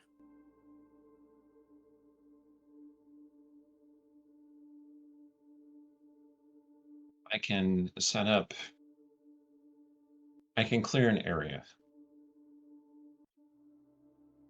Okay. Put out an alert. Missing person sighted. Yes, I can do that.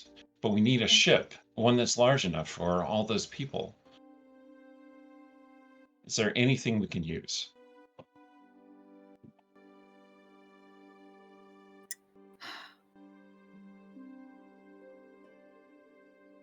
I don't know. Too bad Aunt Mila's here. She would probably have some crazy idea. Yeah, where is she? I wanted to talk to her too. I haven't She seen been your aunt back? since yesterday. I saw her briefly at the market before I went in to speak to the lieutenant about the meat contracts. You mean Mila's still on the planet? She's still operating here. I said If that she's still totally operating. hypothetically. What does she do? Well, she runs a freighter back and forth. One of the docks. She runs a freighter. She runs a It's a freighter. grain freighter. It's not a starship. It only flies from West Crag to the capital. The droids loaded up with all the grain sheaves after each Well, harvest. if West Crag is going to explode, that's better than nothing. How do we contact her? I don't know where she is right now. I look at our mother. She sighs, goes over to a cabinet up in the corner of the kitchen, opens it, reaches, can't reach, sighs again, goes and gets a small stool, steps up on the stool, reaches to the back of the cabinet, pulls open another cabinet, reaches inside there and pulls a little case. She steps down off the stool and opens it, and inside is a comlink. She looks at Ren. She was explicit. Emergencies only. If those mines are going to collapse, I think this is definitely an emergency. Yeah, I think it qualifies. Ren picks it up and then hands it over to Tanal. Thanks. Kind of. I have to orchestrate a distraction. Okay. Find a location, get that freighter here, and get everyone on that you can. Okay. All right. And she'll just touch Tanal on the shoulder. Not so little anymore, huh? I haven't been for a while.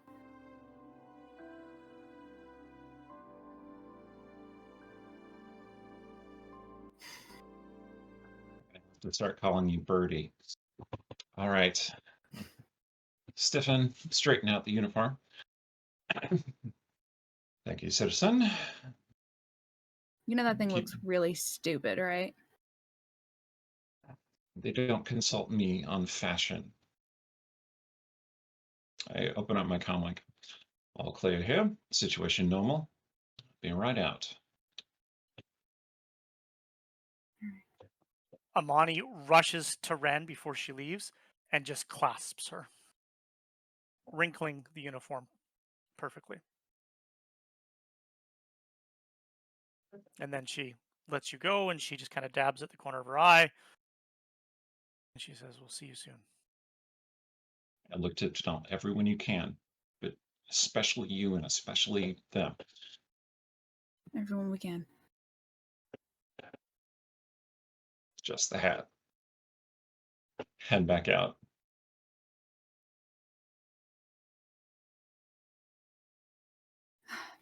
All right.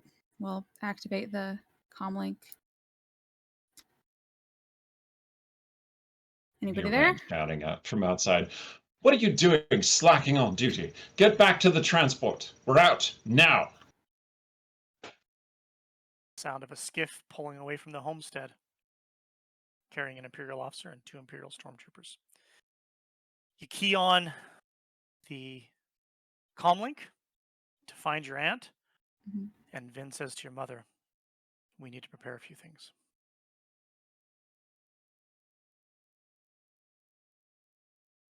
Gila and Two Pint, you scour the homesteads, finding graffiti in almost every location that Two Pint had on their map. Some have been painted over. The beautification droids found those locations and eventually caught up with them and covered them over. But not all of them. Not the high up, not the dark corners, not the hard to reach. And with your modified glow rod shining UV light across the graffiti, all sorts of colorful euphemisms to describe the Empire, the Emperor, Imperial personnel, unflattering positions of Imperial walkers. And on most, you find hidden under the ultraviolet light a set of fleet coordinates naming a system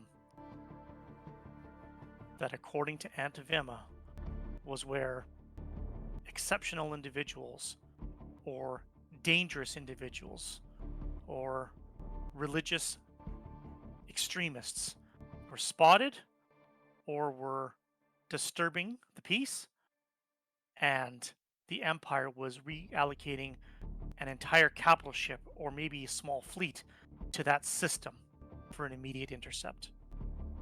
Some of these graffiti and coordinates are years old. Some could have been ones that your mother found before, some not. But whatever she did, she gathered them, got them to someone who could smuggle them out of the settlement back to the capital, to a contact who would then forward them on to Yunaza, an Ektochi mother, botanist, and sympathizer who was doing her best to help locate and find these special individuals and warn them before the Empire could find them.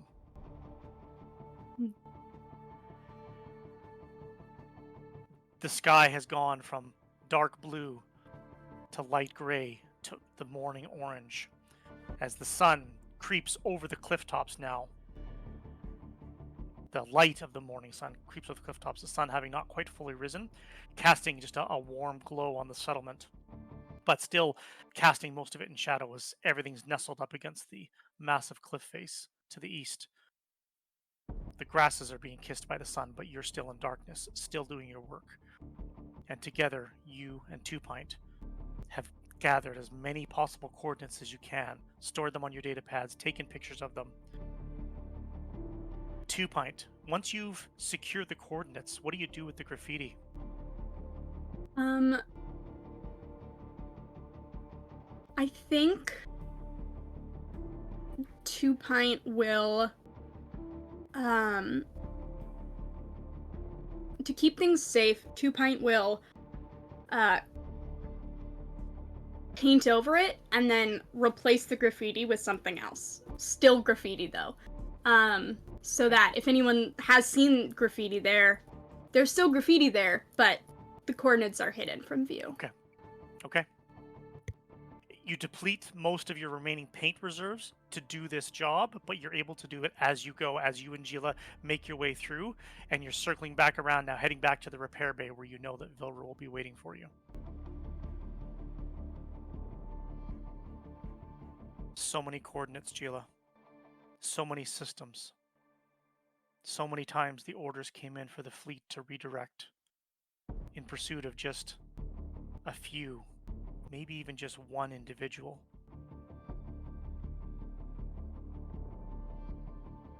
The danger was very real. The risk that your mother took, the risk that Vilra's mother took, was very real.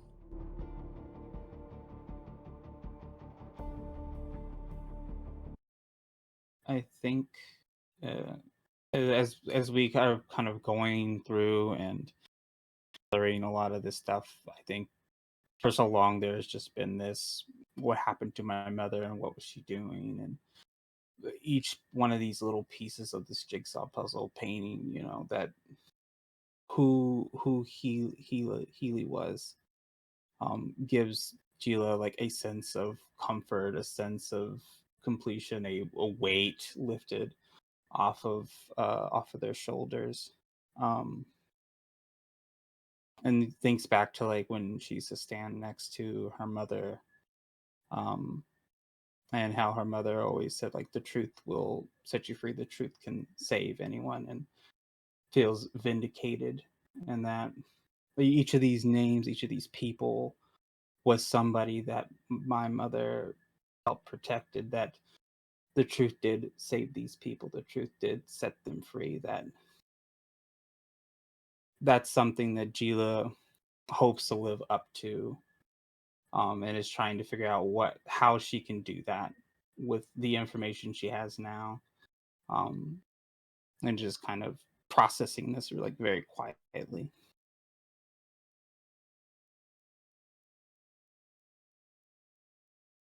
gather your droid friend, hustle back to the repair bay.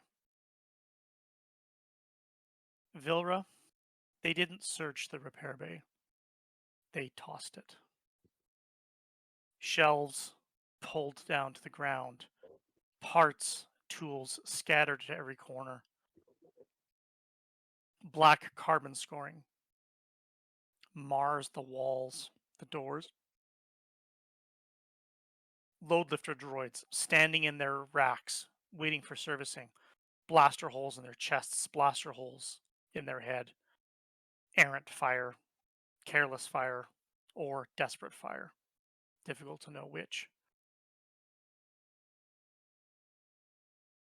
The entire bay has been ransacked, searched, in some cases destroyed in that search. And as you make your way through the bay, still quiet, your foot kicks a piece of debris on the ground, but then it clatters with a metallic sound that is not raw droid parts, tools. And there's a tiny glint in the little bit of the light. And as you look down and you see a bronze medallion with a ribbon on it laying on the floor. Pick it up. And as you pick it up in your hand and hold the medal in your hand, and you can see across the room other medals, ribbons, commendations from what was Rolwora's decorative bandolier that carried all of his awards and merits of service from his time in the Clone Wars. And as you look on the floor ahead of you, you can see one of Rolwora's tool bandoliers. And you can see a blaster burn in the middle of the leather. Does it go through the leather? No, it looks like it held perhaps a glancing shot. But it was enough to tear it from his body.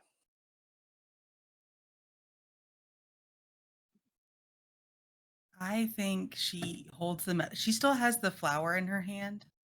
Yes. Um so she has like the flower in one hand and the medal in the other. And I think she's sort of stunned. Just this overwhelming, like, so much has happened in such a short period of time. She finds out she's different than what she thought. Her mom wasn't who she thought. That her life is sort of being turned upside down in a way she never thought was going to happen. Um, and now that it's just sort of like, I think she just starts crying, just like openly weeping and like staring at the metal, seeing the tool belt, seeing the flower, and just bawling because it's just too much is happening and she can't process it. Um, but she keeps moving around and looking at things and trying to piece together what it is she could do here that's helpful because nothing seems helpful anymore. What is the correct direction to move? And she tries, she, even laughs to herself thinking, oh, I'm supposed to trust the force. What has the force done for me? It took my mom away. My dad is missing. My home is being destroyed. My Wookiee uncle is in custody and maybe killed or just disappeared. What has it done for me? How am I supposed to trust something that I don't understand? And just, it's like laugh, crying, frustrated, and she's just trying to figure out what her next move is and what she could possibly do here. She wants to be rational, but Rationality is not kicking in. Roll your perception for me. Remember to include your wild die.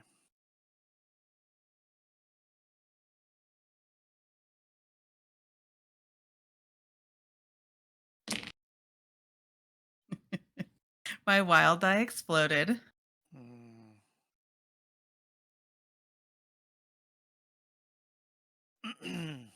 So 16 total. You can't see because you're crying. You can barely feel anything because you're just walking in a haze, clutching a flower and a metal, your feet kicking random tools and bits of metal and broken shelving all around the bay. But then as you stand still for a moment, utterly frustrated, utterly stuck, utterly exhausted, you hear something off to the side. The rack of suspended load lifter droids, all waiting for various servicing and repairs. Some now damaged, blown to hell.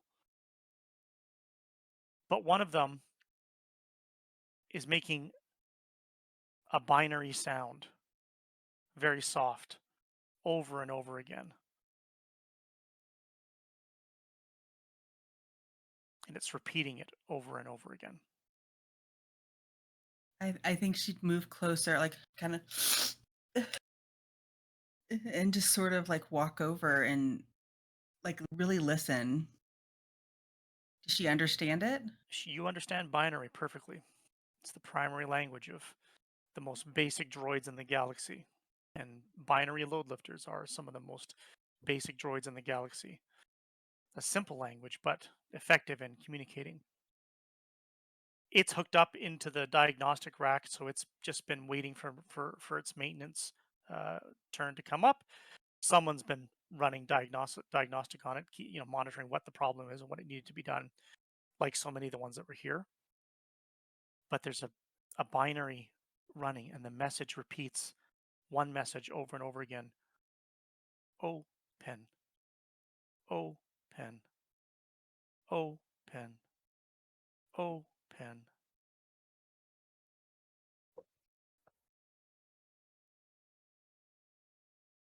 I I think,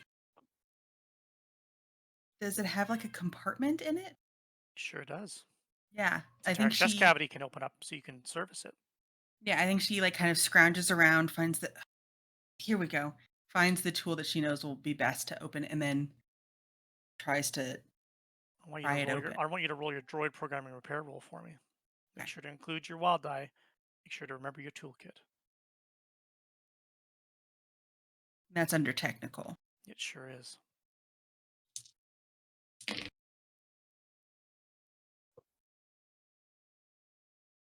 I'm going to use a character point.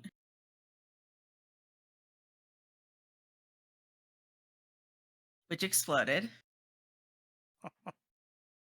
Outstanding. Outstanding. 14 total. So not a lot, but This is routine. It's routine to get it open. It's routine to check its systems. You can see how everything is all plugged in and going. You can see that this load lifter is just well worn and has been in the field for months at a time and is in need of servicing. But what you can see is that something has been downloaded into its communication core, which it doesn't have a vocabulator. It doesn't speak normally. It only speaks in binary. But rather than the diagnostics pulling data from the droid, someone's used that signal and has put something inside the droid. can I figure out what it is? You get it turned on, and there's a way to turn the binary vocabulary so we can do a very basic vocabulary function. It sounds mechanical, so it's not effective at talking for a long period of time, but you're translating the binary message so that you can hear it. Vilra. Vilra, it is me. It's Dad. I'm safe.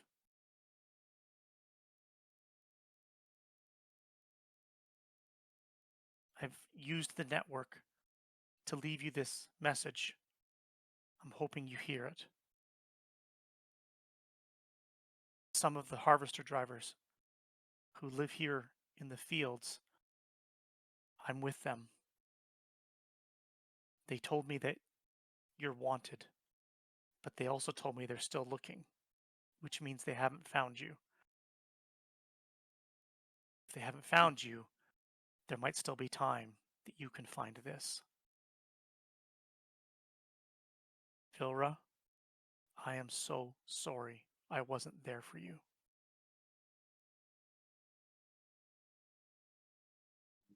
I'm so sorry that I wasn't better for you. I know how to fix almost anything, but I never knew how to fix what was broken between us and between our family.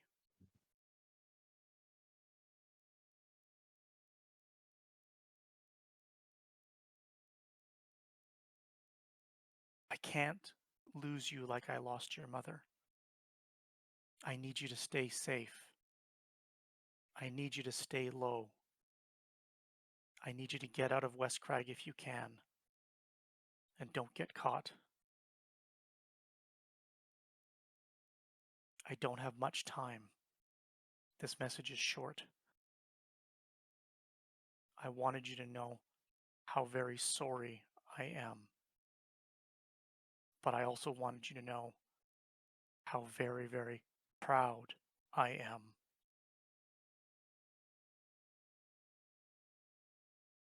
I love you, and your mother loves you, Vilra. Be safe. And then the message stops, and you can just power down the vocabulator so it's not trying to transmit the open message anymore. And then the droid just hangs limply in the rack where it once was. I love you.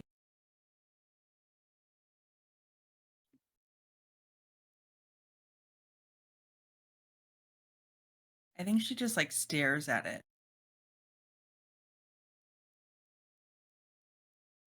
It's the Tries to most think like, it's the how can most I leave a Vico message? How can I let him know I'm okay? But if you had more time, you could leave him one in the droid in the same way if he finds his way back here.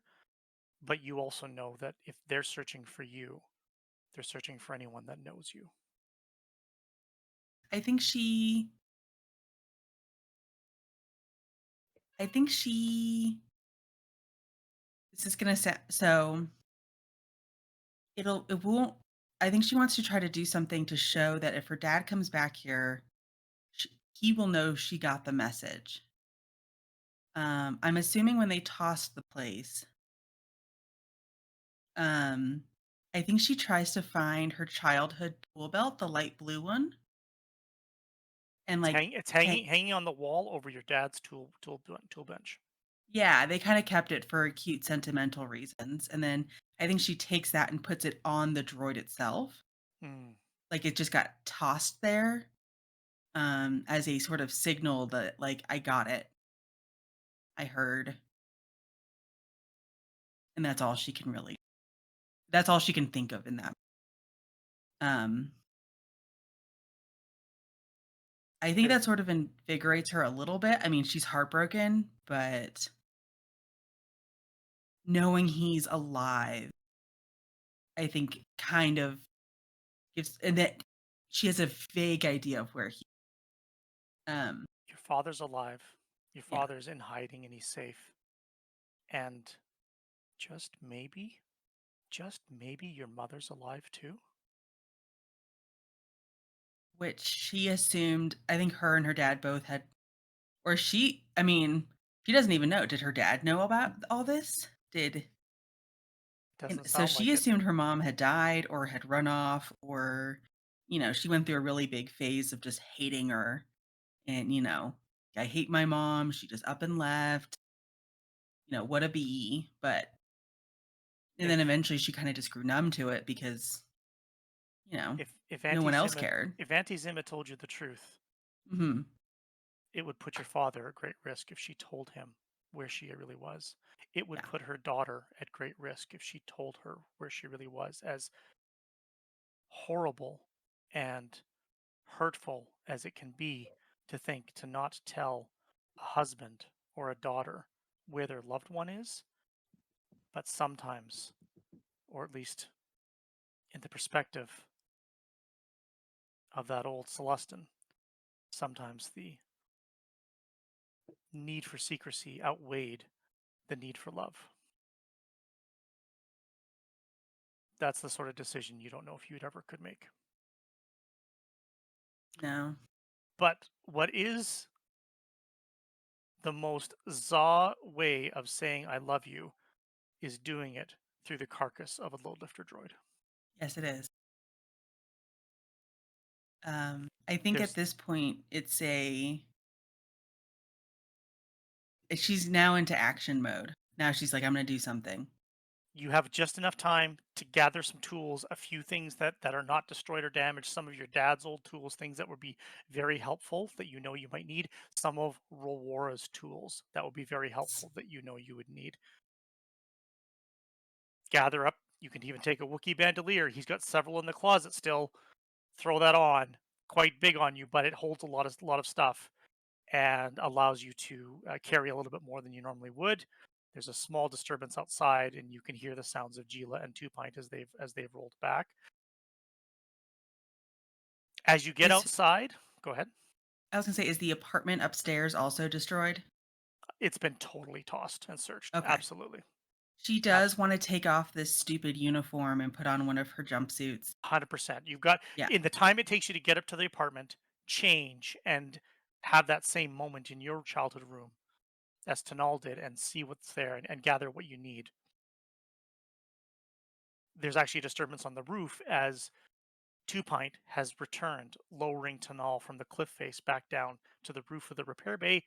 The three of you can join and then down the stairs, back to street level, hiding in the alley or hiding just inside the repair bay, where you reconnect with Gila, and the four of you are now back together again.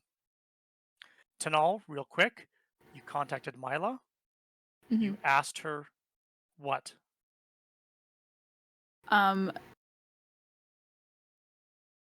Okay, so what I know, okay, so the grain freighter do I know where the grain freighter had been parked? Still parked It's outside the still Imperial Depot at that dirt landing pad since yesterday.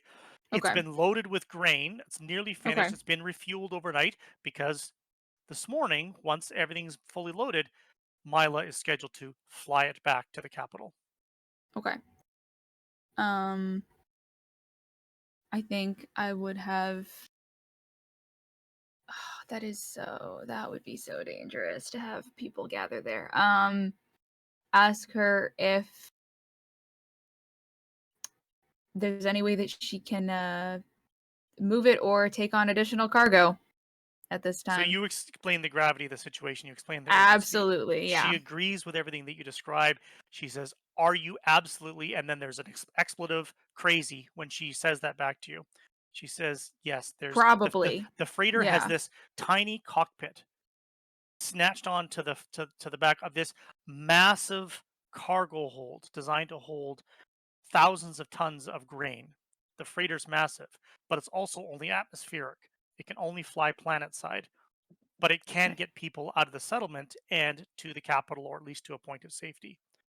Mhm. She says, Okay. I'd have to dump the grain, and if they can't come to me, because the only way to get to her would be through the tunnel and through the lift, and that would be, Mhm. 1,000 or more people all trying to go through that tunnel with a lift that can only lift Right.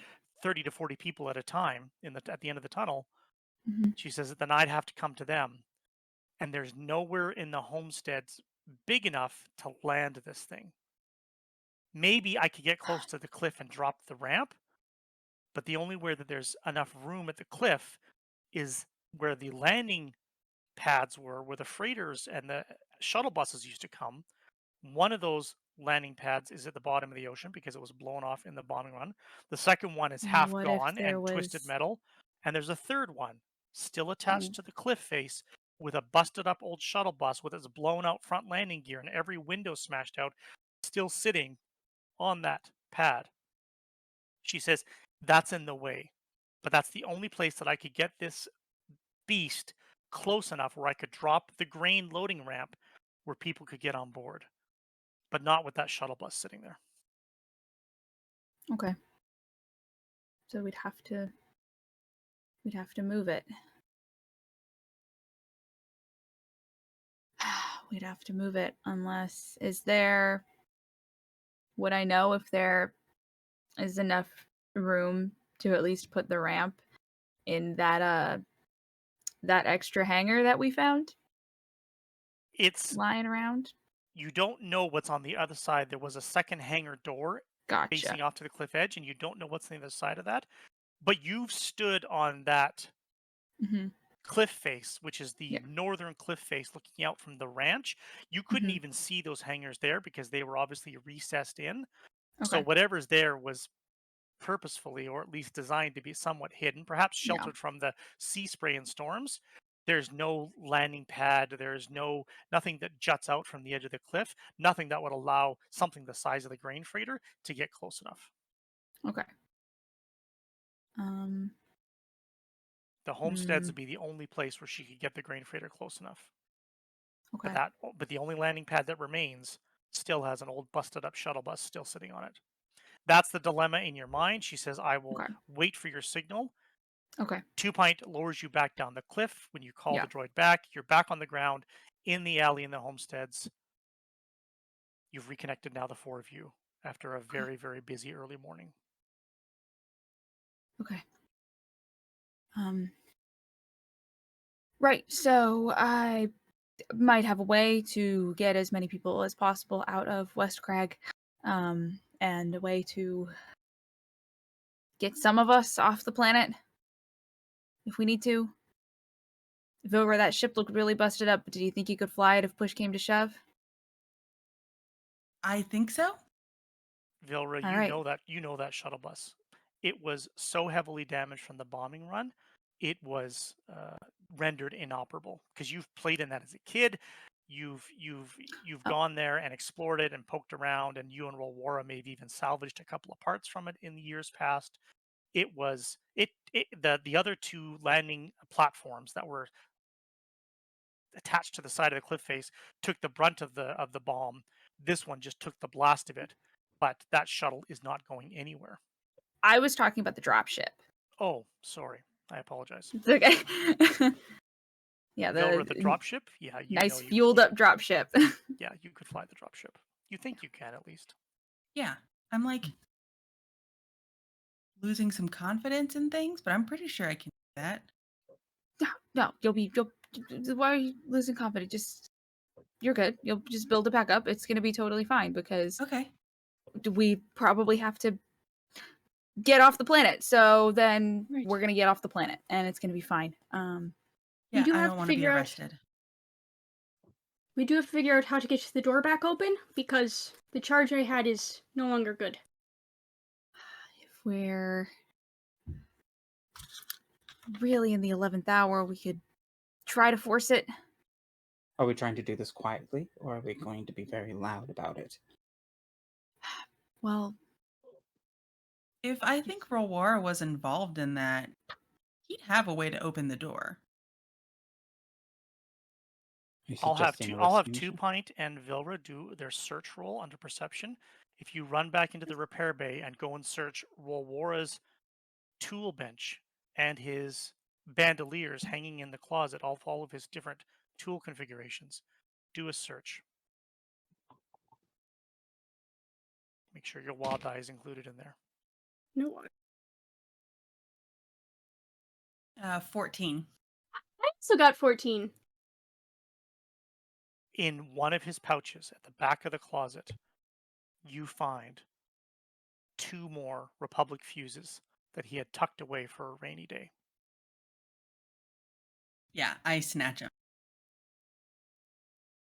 They go in the tummy, you know. perfect. And Tummy's hopefully, getting if, full. Mm-hmm. all Sorry. right, and if So My now roll your sis- perception. yeah, okay, it's fine. Scary. Yeah, frightening. Okay. Oh, I exploded. 9 plus. Okay, 14. When Two Pints compartment opens up, Mhm. there's now a couple of Republic era fuses that would fit the old fuse box for that old blast door. Mhm. There's a small container carrying a very peculiar and bright crystal. And there's a small wad with a bunch of warning labels all over it, with a bunch of Salachet Ag Corp and mining warning tags on it, as a small cube of detonite sits inside Two Pints compartment. Right. Well, I mean, if we were looking to make a distraction, Explosions are distracting. if we're already What else could you do with the detonite, Tanal?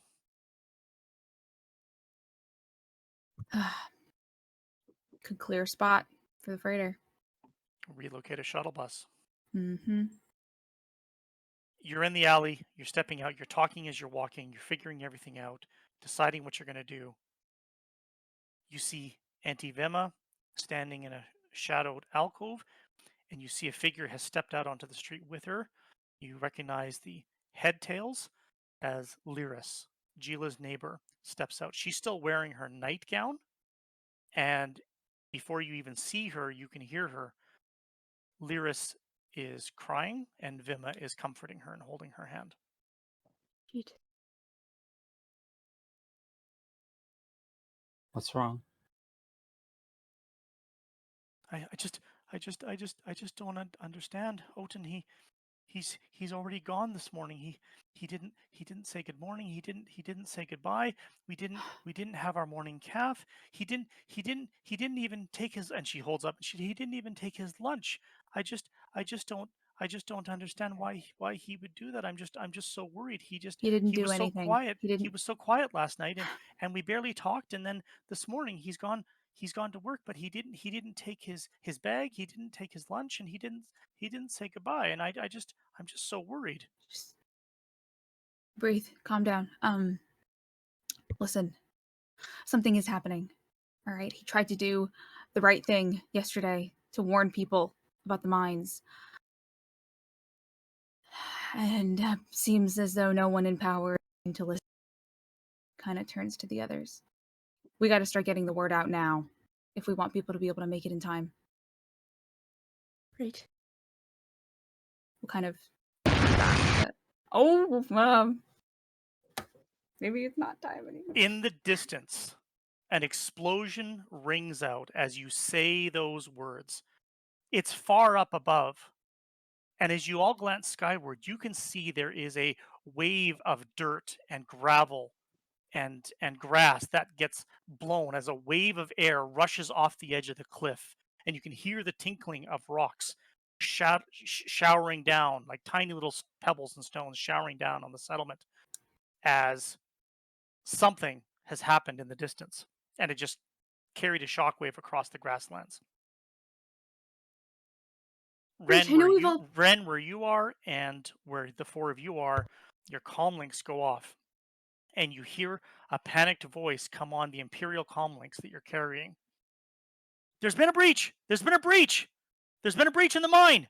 We can't get to the tunnels! We can't get to the tunnels! The magma's rising! We can't get to the tunnels! We have to evacuate now! We have to get everybody out now! There's a breach! And there's a bunch of voices yelling on the comm links back and forth. Lyris hears this, and she just cries even more. She says, "Oh, Oten's gone to the mine. He's working today. He will have gone to the mine. Is he at the mine?" And Vima's holding her hand, and she's trying to reassure her. And the comm links are now chattering over each other, and so it's very difficult to even hear what's being said. And as the glow of the orange sun still rising, you haven't seen the sun yet, but it's glow. You can now see normally where there's a thin column of smoke that constantly emanates from the mine. That thin column of smoke has become thick and black and oily and is just starting to pour skyward, silhouetted against the rising of the sun. think he did it. I believe he O2. has. Right. We got to start moving people now, and we'll turn back to Lyris and Vema, and you need to go home, get anything you can. The hangar with the old shuttle bus. We're gonna have a freighter there. Get as many people as you can. Tell as many of them as you can. We're gonna try to get them Harvest out. drivers. Tell the harvest drivers my dad is with them. Can't get a hold of him. GM, is there like some sort of like emergency communications thing like that can be heard everywhere that could possibly be accessed?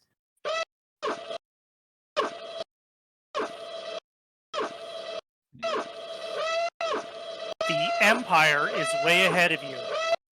As the evacuation alarm, an alarm you've not heard other than in once or twice drills over the years, immediately starts blaring out as that comm chatter goes dead, and suddenly lights start flashing on over at the AgCorp headquarters, and lights start flashing on at the Imperial monolith that scales up the cliff face above it. That alarm goes off, and in the streets, heads start poking out of doorways, stepping into the morning light, some getting ready for work still, some still just waking up, as West Craig comes to life to the sound of an evacuation alarm, to the smell of burning mine, and to the frantic comlink chatter of magma containment breach and magma starting to flood the tunnels. Tanal, you've got a comlink that'll reach your sister to alert her. Ren, you've got a comlink as well. Was that you? She's. Are you calling Ren or are you calling? Yeah, I'm calling Ren. Your Ren kind of whispering into the comm, like, did I make the volcano erupt? No, that wasn't me. I don't know. I don't know what they teach you at Imperial School. I'm not a Jedi. Okay, well. And then slightly louder, no, maintain discipline. You're Imperial officers, for God's sake. Hurry and get to that dropship. Yeah, we're working on it. Do you have any idea where it seems like they're taking people who had something to do with trying to raise the alarm about the mines? Do you have any idea where they might be? Hold on. You hear a little moving around because she's obviously moving farther away from the people piloting the skiff. In emergency evacuations, they would have abandoned the prisoners. All right. All right. All right, well, then we'll make this quick. Get to the dropship. See you Ren there. keeps telling you to get to the dropship, but you know that you've got to make space for a grain freighter to get We gotta close make enough to the space for a cliffs grain to freighter. land. You've got to clear an old shuttle bus. Yep. How are you going Alright. to do that? I have a plan, if you're willing to hear it. So Always. we split up into two. Two people go to make the clearing. The other two grab the drop ship and pick up those who have been abandoned near the magma, the lava, and/or the prisoners. Once those two things are happening, the two who are blowing up the thing will get on the grain ship, and we will find some means of communication to rendezvous at a point that is not here. Okay. And Ren send out some kind of distress order to clear that space of any Imperials who might be still around. Obviously, they're just trying to evacuate, but So there's not going to be any Imperials on the homestead side, which is where the shuttle bus platform is and where you need to clear it so that the grain freighter can get close enough. Mhm. Because the Imperials are all running to their Imperial landing pad, which sits just above the marketplace, attached next to the AgCorp buildings. There is an Imperial shuttle. That's also where the fighter rack is for the two Imperial TIE fighters that are still suspended up on that fighter rack. That shuttle, Ren, is not even going to be enough to get all the Imperials off, and you know the officers are going to be headed there first. They're gonna abandon the native population. That's All right, well then there's less of them to unfortunate. worry about. Okay, so who feels comfortable with explosives and who feels comfortable? Rescue team. Explosive team, fantastic. Rescue team. And I'll take the little comlink that will connect them to Mila and I'll hand it to Gila. This can contact my aunt. Just let her know when you're ready for landing, and then the two of us can take the dropship when we're done with whatever prisoners we find. Okay. Right. Be safe. Can I take the slugger? I think I left it at your house. Fuck. I know. Okay. It's fine. It's fine. It's Just fine. I think that she'll safe. pull. She has like it's like a thick, like heavy, like hunting knife, and we'll kind of pull that out of and we'll hand that to Gila. What the hell am I supposed to do with this? Just a little. You stick him with the pointy end. I don't know. I can barely hold a blast. You want me to stab him? And you wanted the slugger? Okay. It was a Listen, comfort thing. No one knows what's happening. I love all of you All right. so much. We can do this. Right, Okay. go team. All right. Team. See you on the other side. Okay. And then she Alright. hugs everyone first. Mhm. And then Hugs back. So runs Ren, off. you know that they are going to try and bring the grain freighter over to the homestead side, so you can get down there Right. if you wish. It's frantic inside the Ag Corp anyway, and so you can just go where you want to go at this point. But there are comms, giving orders and issuing commands, and troopers and Ag Corp personnel running everywhere. But the Imperials, the ones that are ranking and the ones that are headed directly for the landing pad for the shuttle because that evacuation alarm is still going. I think I'll Yeah, fill in Ren really quickly on our plan and be like, if you and your Imperial security codes want to meet me and bust out some prisoners, now's the time.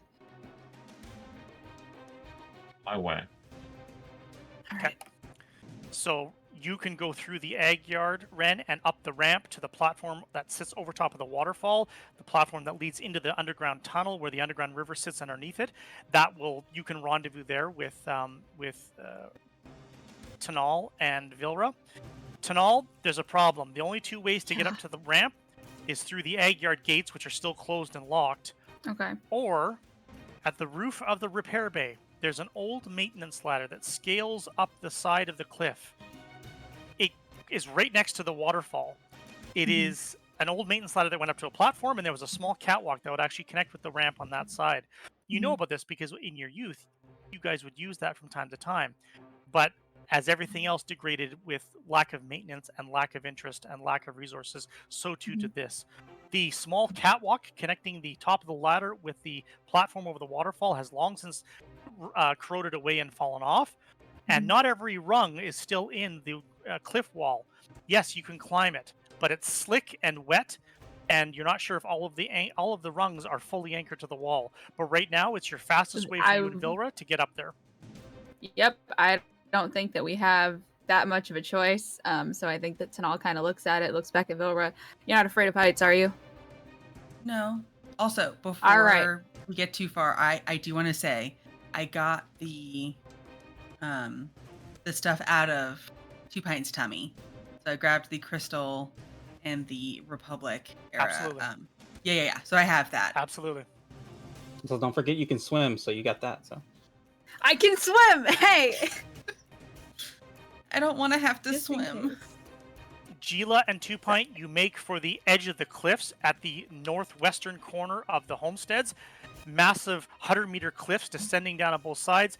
There's the final remaining rusted, corroded landing pad that's just bolted on with massive, steel beams into the side of the cliff, and a shuttle bus.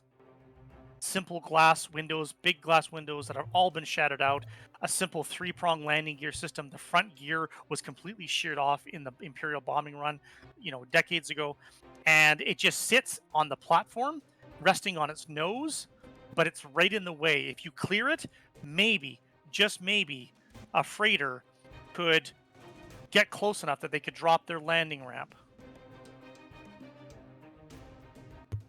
Right. Okay. Over the cliffs, Tanal, as you and Vilra climb, you see a massive grain freighter has taken off with no delay and is now flying out over the homesteads and then out over the sea before doing a slow bank around to begin an approach to come in. Gila and Two Pint, the shuttle bus is in front of you. You need to move it. How are you going to do that? Do you, TP1NT, do you have any specialization in demolitions? I have bomb. That's it. Well, Oh, I have a specialization in demolitions, so let's bang our heads here. can combine forces. Yeah, right. I'm gonna attempt to place it in a strategic place. To Oh wait, I have it do. more- I do have a yes, I do. Yes, you do. I was waiting I for you to do. see it. Yes, you do. Yep. I forgot how to read for a little bit. I can. Yep. I'm. Maintenance and beautification, but so unsurprisingly, Two Pint has picked up an affinity for explosives. Gila's smart, but Gila is also a coward. She would definitely would definitely give you the responsibility of putting on the detonator. Right. Okay. We have to figure out the best place to put it, so that it goes where we want. So where do I? You said Yeah, half where of it that is is. hanging over the cliff nose, right? It's still sitting on the landing pad, but because the front landing gear was sheared off and it's just resting on its nose, it did slide a little closer to the edge of the pad, but it's still there. So it's just a matter of whether you can give it just the right push to cause it to finish the journey to the edge of the landing pad. All right. Simple physics. We put it towards the back, let the back end blow it out, and knock it down the hill. Right. Two Pint, if you're going to place your detonite on the hull of the shuttle, I need you to roll your demolitions. Remember to include your wild die. Mhm. This is a pretty dramatic moment, Two Pint. Yeah. Do you want to use a force point?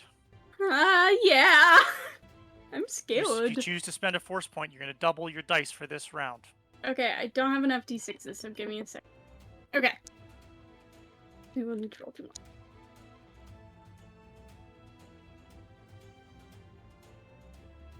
My wild die did not explode, but that is 6, 12, 18, 24, 27, 31, 36, 40, 44. So, The power of a force point. Wow. Two Pint, did your wild die come up a 1? No, came up a flat 3, right in the middle, baby. Space. Mila banks the grain freighter around over the sea. You see that she suddenly hovers in place.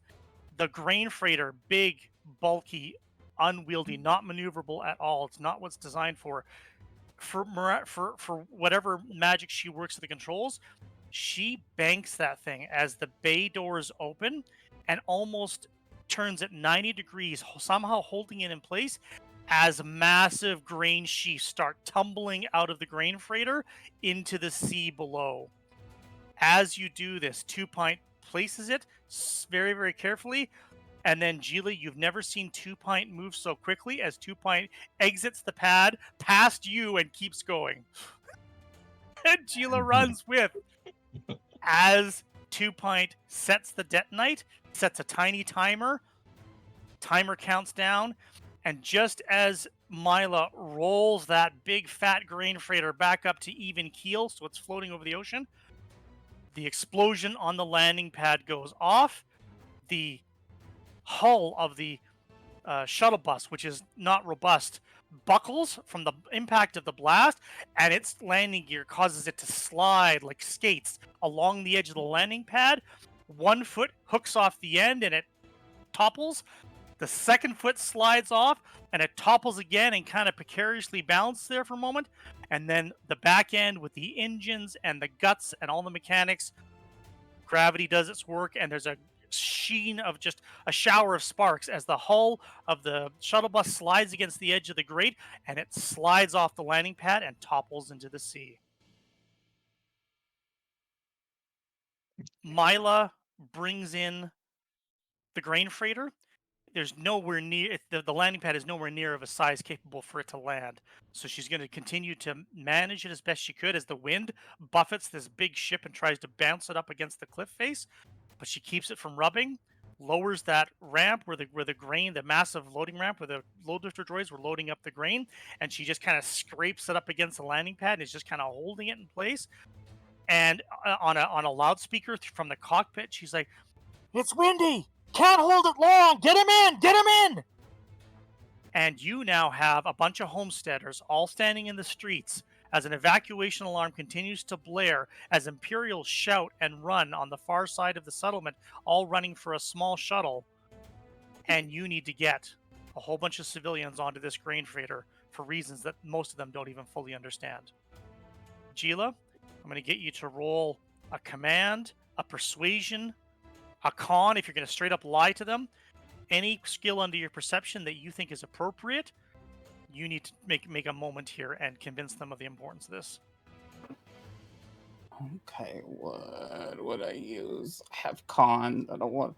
No, I will lie to these people. I will get on a loudspeaker. I less lie and more.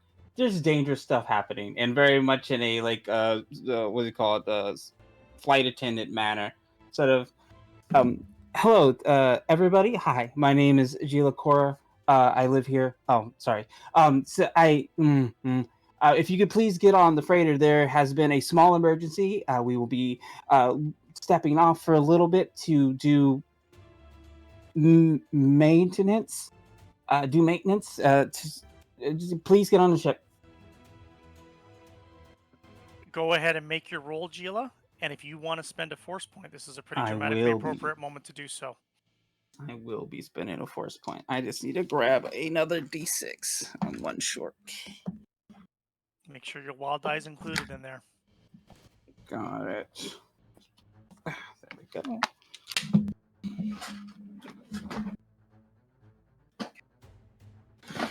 So that's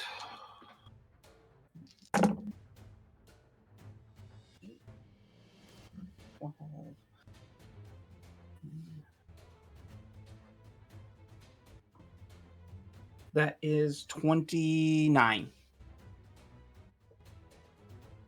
Calm, commanding, informative, and insistent as Gila's voice sounds out. And then people start running. People are pointing at the black, oily smoke bloom. They can see the Imperials are going, the evacuation alarm's going.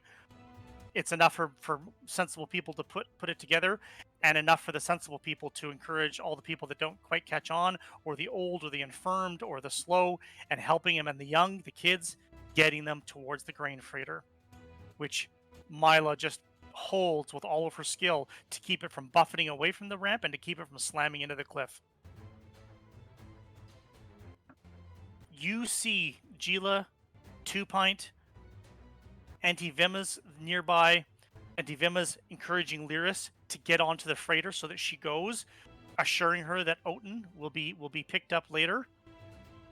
And as Vima turns to you and looks, and she looks at Gila and she smiles and she says, "Just like your mother, always bringing me the news, good and bad."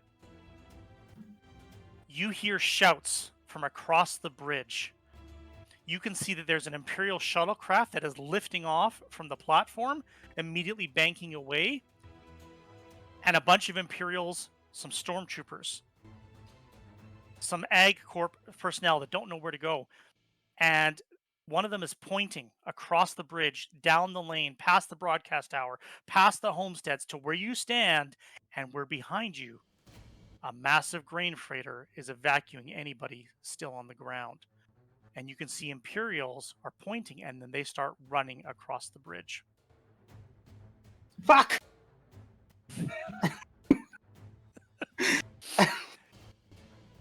There is a sound from above that's just just barely heard over the roar of the freighter engines as a flare of fire on the cliff face appears for a second, and a figure sails through the air before a flare of fire again as they land roughly. They are carrying a second person in their arms as you see an armored figure wearing clone trooper armor land in the middle of the street carrying Amani Tayran. The figure makes an ungraceful landing and staggers. Amani stumbles out of his arms. She picks up her feet. Her hair is wild, wind everywhere. She goes up to Vin and starts smacking him. She says, "We are never doing that again!"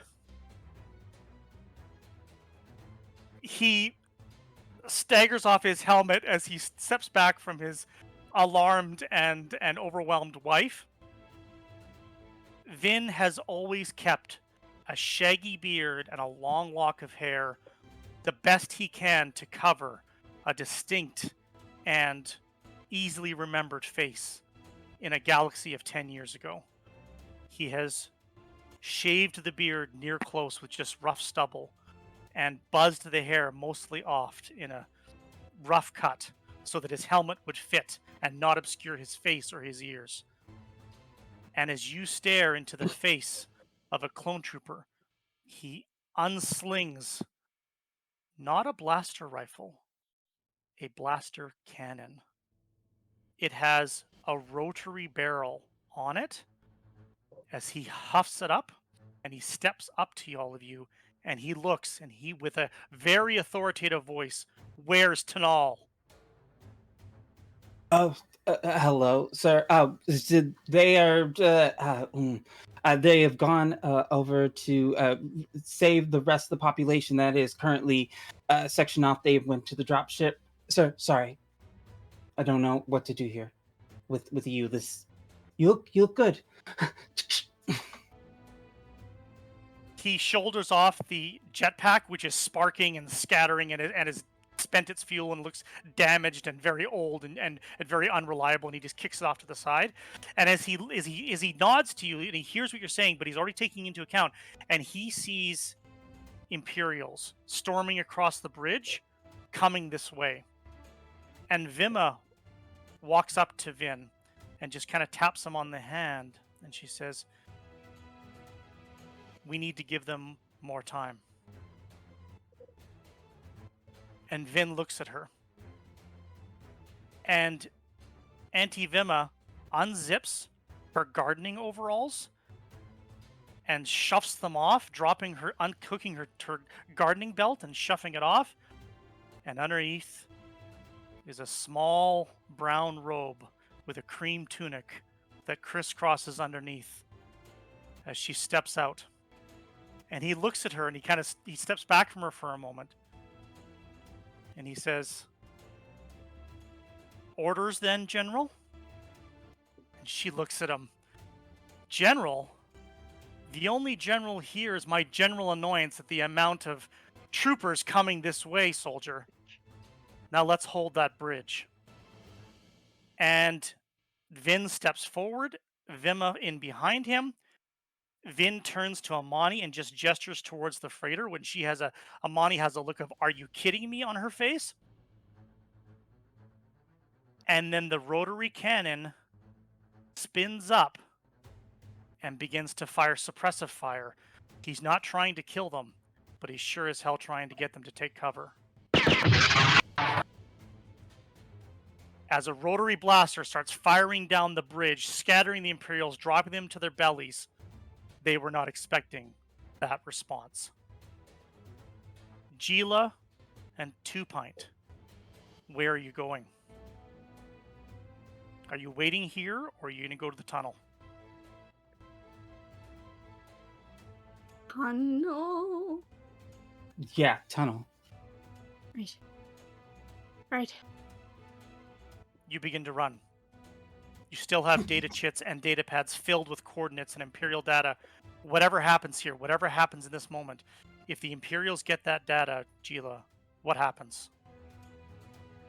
lot of my mother's work is wasted. And what happens to the person that they find that data on? Probably die. It's time to go. 2 Pint can carry you up to the platform. You don't need to climb a rusty old ladder to do so. And jump. Vilra, after the most harrowing jump you've ever had to make in your life across a small 2-meter gap that stares straight down to jagged cliffs below as the waterfall plummets down below, filling the crevice with mist and moisture. You follow Tanal across this rusted plank, across this landing pad, onto the platform that leads to the ramp that goes down to the ag yard, down to the market, all that side of that. And the two of you have taken off into the tunnels. You've got a crystal in your pocket. You've got fuses in your tool belt. You've got a hot-headed rancher with her blaster pistol ahead of you. And the two of you make it back to the blast door with the pedestal control panel in the midst of the tunnel that goes for a kilometer under the ground before ending in a lift that takes you up to the surface and up to the grass, the fields and the grain plains. This tunnel is always damp because there's a river that runs underneath it going to a waterfall that spills out next to the settlements. This tunnel is always misty from that constant spray of water and rushing of water. This tunnel is always filled with steam because of the humidity, the steam pipes running along, steam pipes that haven't been fixed because there's still a hole from an errant slug thrower shot from barely a day ago. What this tunnel has never been is warm. What this tunnel has never been is uncomfortably warm. And as you get to the side platform that spins off, leading to the blast door with the pedestal control panel and the fuse box at the bottom, further down, you can see the tram car rail beside you that takes the rail cars into the underground tunnels that lead to the mine to take the workers to the mining colony. There is a glow coming from that tunnel that has never been there before. It is a very hot, warm, uncomfortable glow, and it's getting brighter. I think in anticipation of the fact that this hallway is probably going to be filled with all kinds of horrifying, awful fumes and everything, I think Tanal pulls out her breath mask and will hand it to Vilra. You need this more than I do. You have to be able to fly us out of here. Okay. Vilra, you need She doesn't fight. She puts it on. Put the mask on. It helps a little bit so that you don't have the hot air. The hot air from molten magma that is now flooding the tramcar tunnel and flooding in this direction. You need to install that fuse, Vilra. You need to roll your technical for me.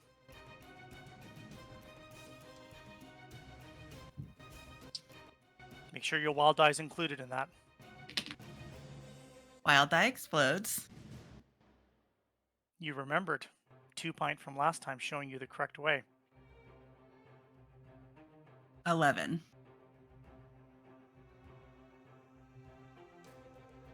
Unless a character point is needed, and in which case... No, it's enough. It's not a difficult task. Last time you rolled a 1 on the wild die and you had a complication. Mm-hmm. You insert the fuse, power comes back on to it completes the circuit, which brings the power back up to the pedestal terminal, which should allow you to open the blast door again. As long as the fuse doesn't blow, you've got 1 spare fuse if it does. As you're doing that and as you're getting back up, Tanal, you look as Ren emerges down the tunnel, running in her Imperial uniform, catching up with you. But there's no time for greetings because of what you see behind Ren. And Ren, as you catch up with your sister and your friend, but the others aren't here with them. But there's no time for that because there's no time for greetings because of what you see behind Tanal. I'm going to pull up No. the tunnel map. Oh, jeez. If Yang Yang has the tunnel map still available from the previous session. I bet it's a Yeah. Rancor. And I will pull that up. You guys should see the tunnel now. Yes, and the Balrog. Weird crossover choice, but That middle platform on the north side, that's where the blast door is. That's where you're all standing. Mhm. Ren, behind Tanal, as she turns to face you, you see two figures emerging from the far end of the tunnel where the lift that goes up to the surface is. They're running, and then they slow to a jog as they suddenly see people and an Imperial officer. They are carrying blasters in their hands. Tanal, behind your sister, emerging from the tunnel in the distance, you see an Imperial officer with a blaster pistol in their hand and an Imperial stormtrooper behind them. You see Lieutenant Willem has pursued Ren down the tunnel with a trooper in tow.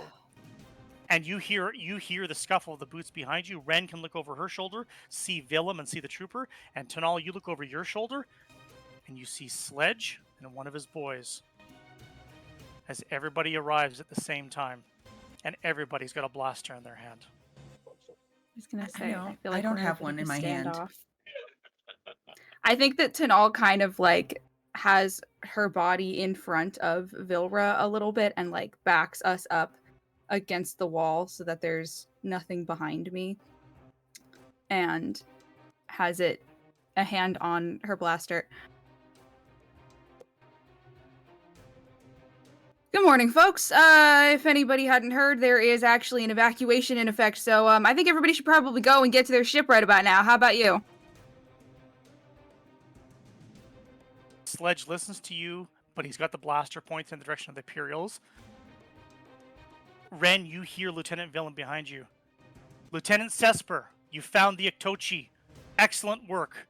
We'll take them into custody. Get them on the next shuttle. Have this handled, Lieutenant Willem. Your presence is not required here. She's dangerous, Lieutenant Sesper. Very, very dangerous. Now everyone drop their weapons. And the trooper steps to the side and pulls up a blaster rifle and readies it in that shoulder position, waiting. Sledge's man steps a little behind Sledge, but does have a pistol still in hand, and Sledge is in the open and just waiting. Ren's got the blaster pointed sort of in the direction of Sledge and the others.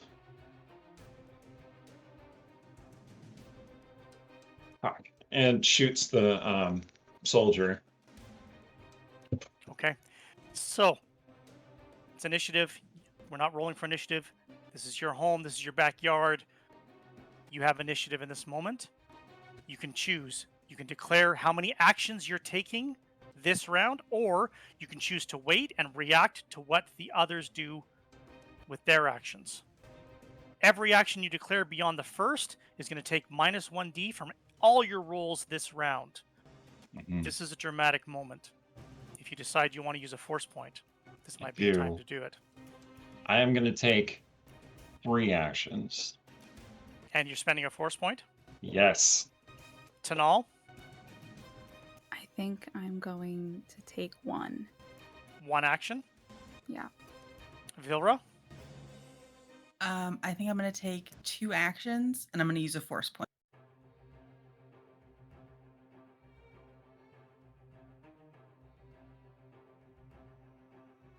the Stormtrooper's taking 2 actions. Lieutenant Willem is taking 2 actions. Sledge is taking 1 action. Sledge's man is taking 1 action. Ren, you know that you're going to go for the trooper first. Yep. We're doing your first action out of the 3 you've declared. you are minus 2d to all your rolls after you double your entire dice pool because you're spending a force point. Right. Okay. What's your first action? Shoot the trooper. Shoot the trooper. The trooper is not dodging, and this is at close, short range. So the difficulty is low. So you're gonna roll your Yeah. blaster, double your blaster dice, and then minus 2d from it, and roll. Right. Okay. So my wild die did explode, and I got a total of 24. That's going to hit the stormtrooper. I'm going to get you to roll your damage for your blaster pistol, which is 4d. Stormtrooper armor gives stormtroopers protection against energy weapons. It adds 1d to their strength to resist energy weapon damage. Does this include an exploding die or no? It does include an exploding die, but your dice do not double for your weapon Right. because the Okay. force point only affects you, not anything that you carry.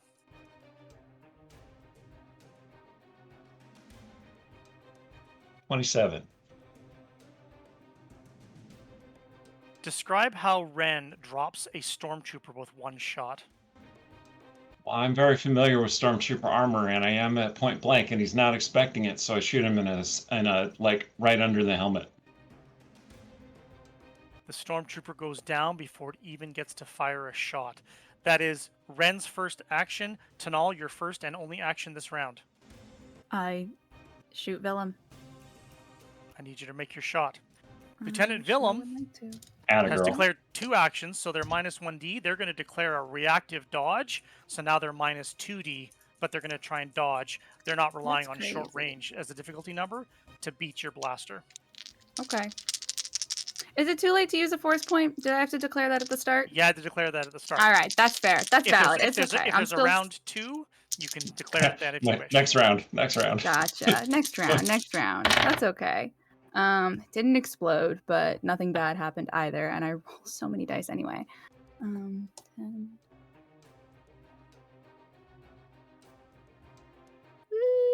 13. 13 beats Lieutenant Willem's dodge of 9. I need you to roll the damage on your Scout Trooper Blaster Pistol. It's a little underpowered. It's Okay. 3d plus 2 dice. 3d plus 2. Okay. Imperial Okay. lieutenants do not wear armor normally, especially when they're just on duty and not expecting a blaster fight to break out. Mm-hmm. So Lieutenant Willem gets to roll just straight strength. Remind me, do these explode at all? They do. Okay, All cool. dice I included. exploded. Yeah. Ooh. Slay. 15 plus. Okay, 14.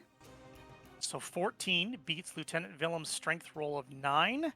So that is a wounded, which means Lieutenant Willem is now minus 1d to every other roll they make, on top of any deductions they take for doing multiple actions in a round. Lieutenant Willem is shot, but not down, but they are wounded. Vilra, your first action this turn. Okay, I think Vilra's goal is to get in and get drop ship going. You need to make a computer program, or sorry, you need to make a security roll, which is under your technical, which is to operate security doors like a blast door. It has Okay. power. You just need to make a security roll to open it. It's not a difficult roll, but it's not the same as computers. It's not slicing a computer. This is just accessing a secure door. Gee, since I picked up a buttload of tools, do I get any pluses to this? On this specifically, no. The tools help you fix it, repairing things and doing things that way. But this is literally just knowing how to use the controls. It's an old Republic era pedestal terminal, and it's just something you're a little bit unfamiliar with. If you don't have security, you're going to default to your technical. Okay. And this is double because I'm using a force point. If you used a force point this turn, you're still doubled your dice. Absolutely. Okay. Oh no.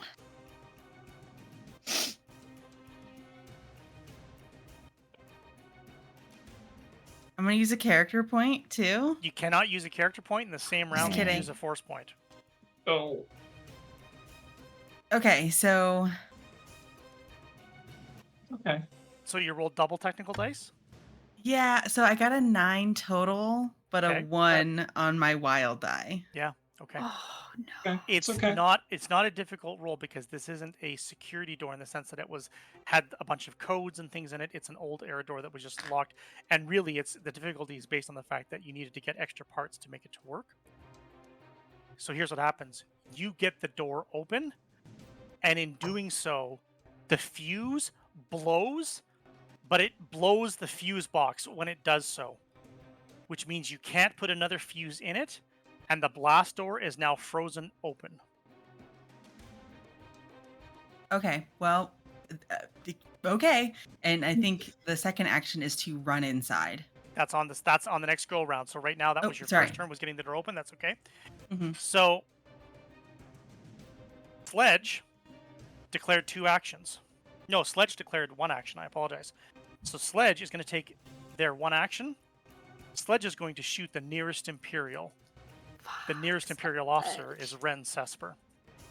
Now, Okay. Ren, you Shut can make up. a reaction. Stop, You can make a reaction, Ren, and choose to dodge rather than relying on the range difficulty, which is not high because it's such close range. One of You my roll your- actions was going to end up being a dodge, so I already planned on this. So yeah, so you roll your dodge, and if you're including this as one of the actions you chose, then you're still minus 2d, but no other deductions because it was one of the ones you're rolling. I'm going to roll Sledge's blaster. I have.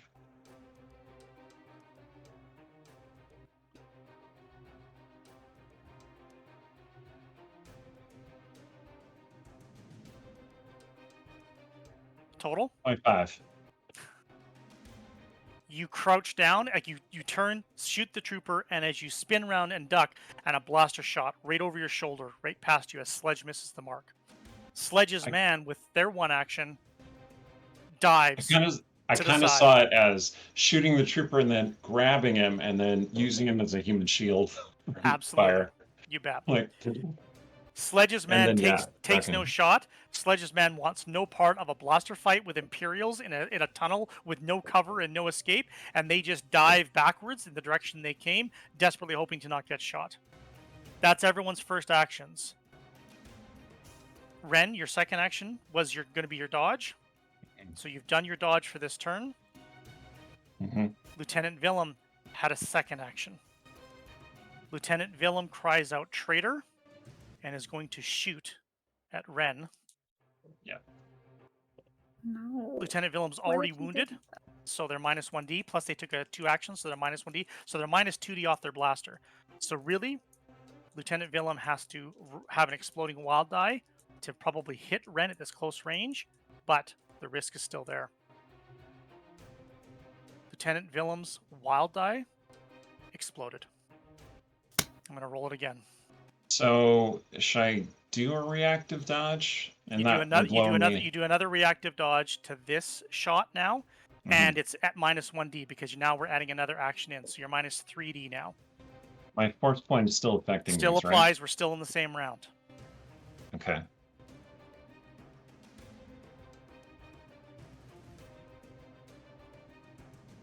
Double your dice. Subtract the 3D. 31, asshole. Point blank range. Willem had Ren to rights. Willem misses the mark, and the shot goes wide. They are shooting blaster pistols at point blank range at each other. If any of them were to hit the mark, it would be devastating. That's the end of everyone's actions this round. We're at the top of a new round. You can choose to declare first. You can declare right now how many actions you're taking. Is it just Villain left, or are there other troopers too? Willem, Sledge, and Sledge's man. But there's no more stormtroopers. Only the one trooper was there, and the trooper's down. Okay. 2 actions. Tanal? 2, and I'm gonna use a force point. Tanal's going to use a force point. I'm Vilra? feeling crazy. 2, and I'm going to use another force point. Okay. This human shield is coming very handy. Willem's only going to take 1 action. Sledge is only going to take 1 action. And so is Sledge's man only going to take 1 action. Ren, first action. Oh, I shoot Villain. Definitely. 100% shoot Villain. Get his ass. Did you say you're spending a force point again this round?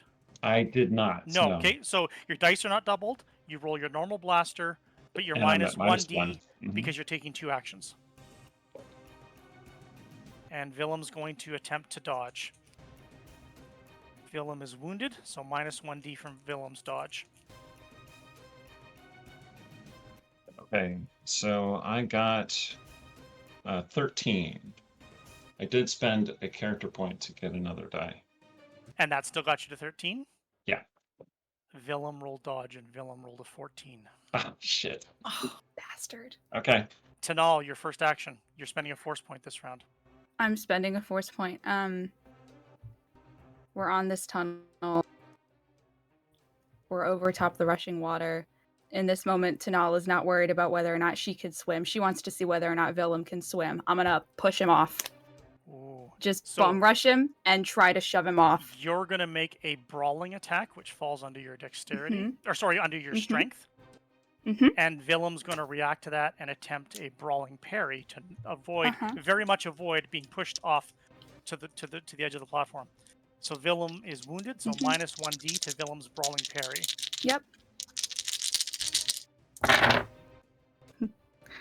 Okay, and I exploded really quick, so 1 second. Let me do my math. Oh.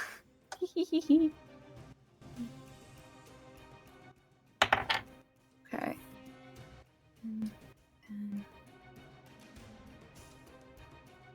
It's a 19.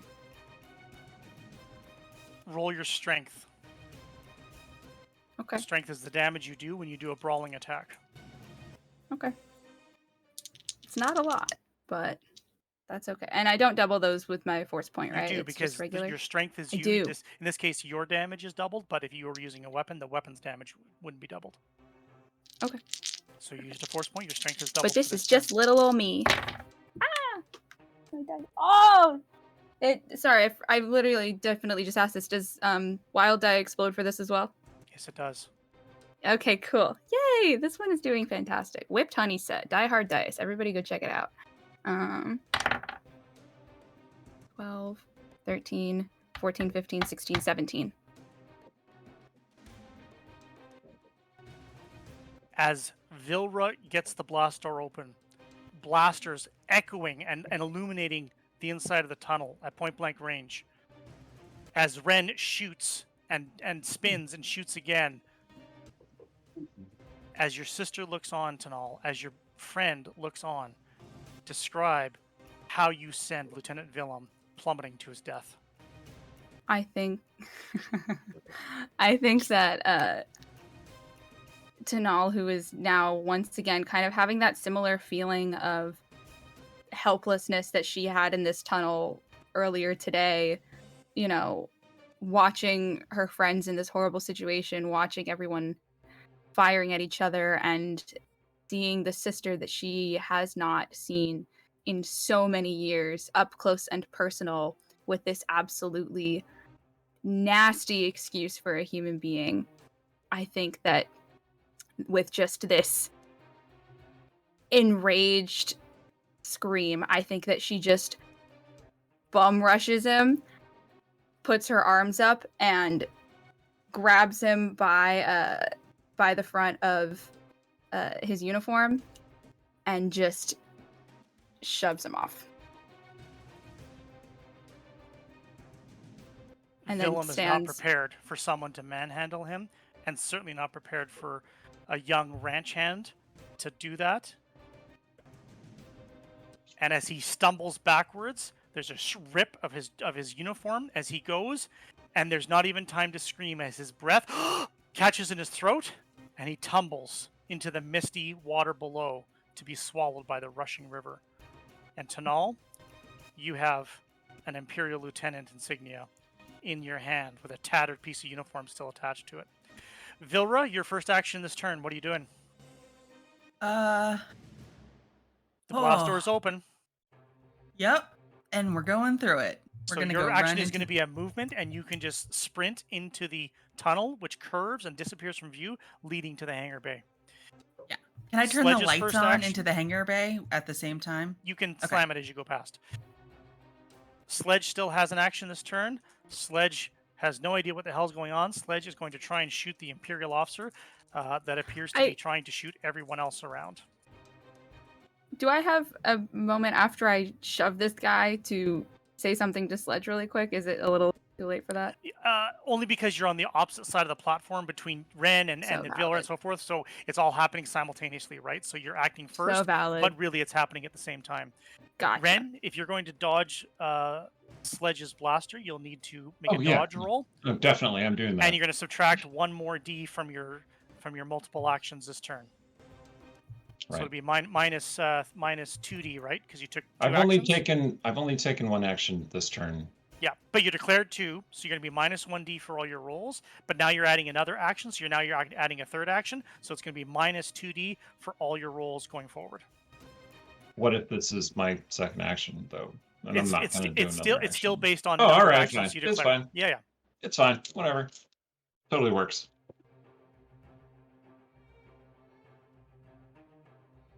Okay.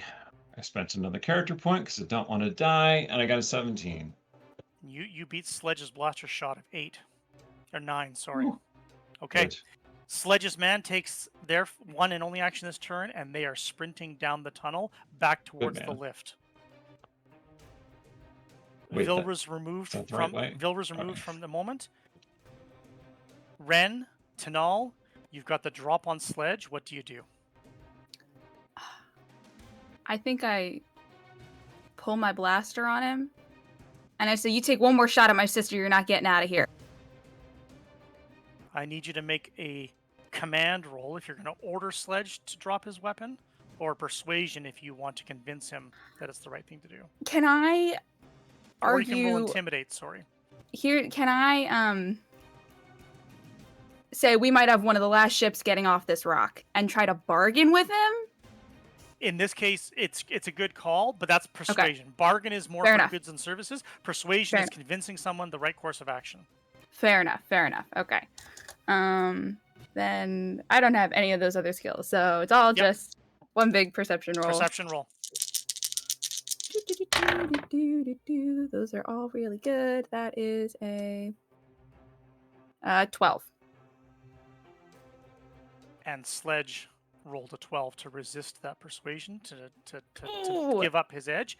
Continues to hold the blaster. Ren, you've got one action before Sledge will act this turn.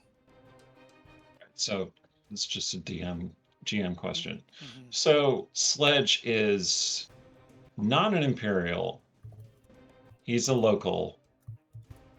Do I know? Would Ren know anything about who this person is? Not terribly. He's someone that maybe in the past, when you were younger, you might have known his name because he ran the repair depot for the harvesters. But Tanal and Vilra know that the repair depot is now the salvage yard because it's also the bomb site. And Sledge's burned face staring back at you. Sledge hasn't repaired anything for a long time, but he does a brisk business in salvage, stealing Imperial technology, and a little black market weapon stealing. All right. I am going to use command, and because I'm an Imperial officer and I'm trained in those, and I am going to say, "You've heard her. Get to the dropship." In my best attempted inner core accent that Ren has been attempting with the Imperials this whole time. Absolutely. God, you sound like Mom. I got an 18.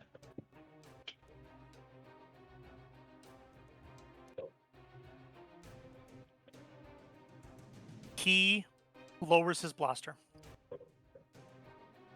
I just wanted to get the hell off this rock. Yeah. Us too. That's what we all want.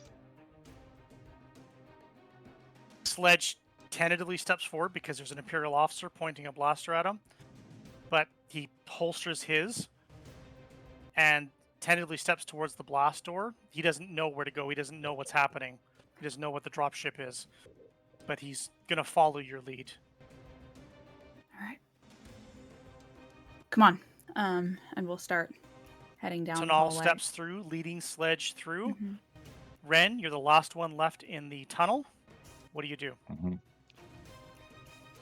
Are there more Imperials coming? No more Imperials are coming. In fact, your comm has gone silent. You know that the initial Imperial shuttle has already left. There's not another one around. And so And what you can hear distantly, because the tunnel is a ways away and the tunnel's getting warmer and warmer and warmer, and that glow is getting brighter and brighter. But you think you can hear blaster fire coming from the settlement. Ren? So the fuse on the doors is blown, right? So I can't. Which means the blast door itself cannot be retracted back, but the control panel still works. It still has power. Okay, I shut the door. What? Tanal, as you turn around, you see the blast door doesn't close because the fuse for the blast door, the heavy blast door, was blown. But a thin security door slams down from the ceiling of the track instead of rolling across and slams down in place. It's porous. It has slats and holes in it, so you can still see through it and hear through it. But Ren's just activated the security door and secured the security door on the door. Tanal is immediately at the door. Ren, what are you... We don't have time for this. Panel. I'm sorry. What do you think you're doing? I Ren. need to get out. Time for what? Come on. The ship's not going to be here for long. Those TIE fighters are going to be on you in moments. I have to stop them. You have to stop them. You're going to stop them. What, all by yourself with your one little blaster?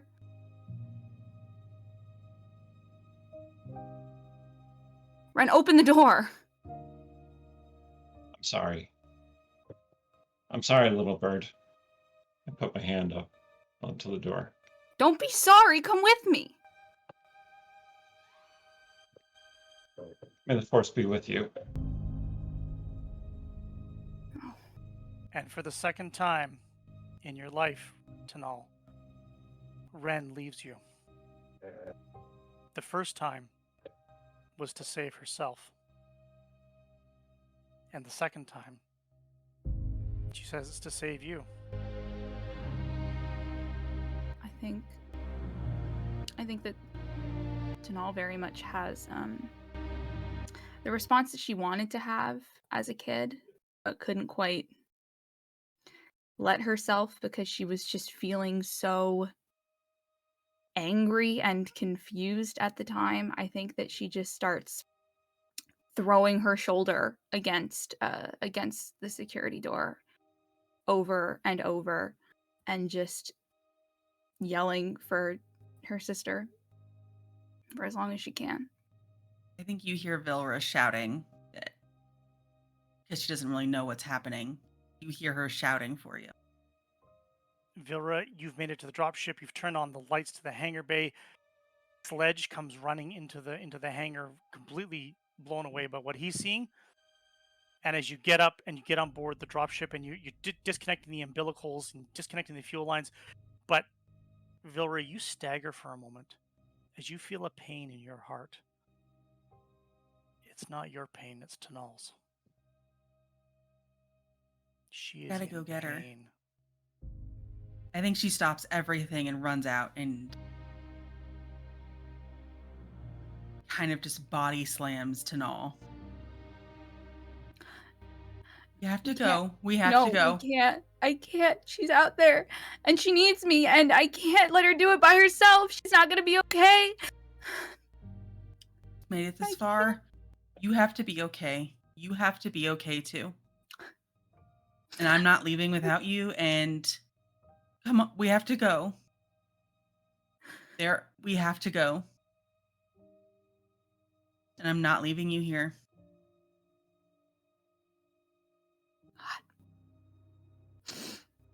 Ren, you get to the end of the tunnel, you run into Gila and Two Pint, who have just ascended up to the tunnel's entrance. You can tell, obviously, which way they were intending to go. But you know that there's no way for them to get through there now. Come on. What? You can also, what you can do, Ren, is you know that if they can get up to the ranch, they could get picked up there, and you can go where you need to go. I tell them very quickly, very precisely. Go to the ranch. They will pick you up there. Wait, come on. Yeah, come on. Don't worry about me.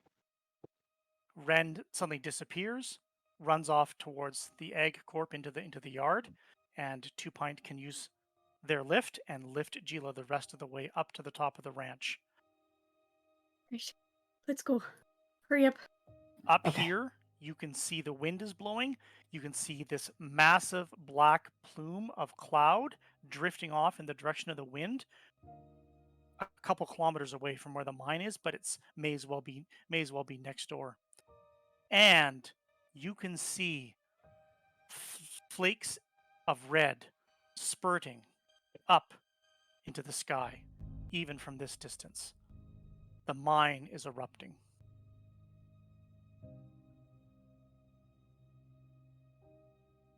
Vilra, you get Tanal back to the dropship. Sledge gets on board, is still looking quite wide-eyed. There's no time for that now, Vilra. Tanal has to sort it out. The cockpit's waiting. Yeah, I hop in and immediately just like, I think she's grimacing. It hurts feeling this hurt and knowing that there's nothing she can do about it. But she's putting her whole mind toward just turn on the ship, fly the ship, pick everyone up. We got to go now. Vilra, mechanic, Iktochi mechanic, speed seeker, occasional thumper wrangler, pilot. Do you remember your startup sequence? Yeah. I need you to roll your space transports operation roll, which if you don't have, falls under your mechanical. My force point still counts towards this, right? Force points for 1 round only. So Okay, you can so this use it is- here, or you can save it. How many do you have left? I have one left. So if you want to use it to start the ship, you can, or if you want to use it to fly the ship, you can decide. Okay, I didn't know if we were still in that last round. No, it's over. Once the combat round is over, or once that roll is over, that's it. I feel pretty good, so I'm not going to use it yet. She goes through the sequence, and she kind of like a tear forms on her cheek, remembering her uncle's voice.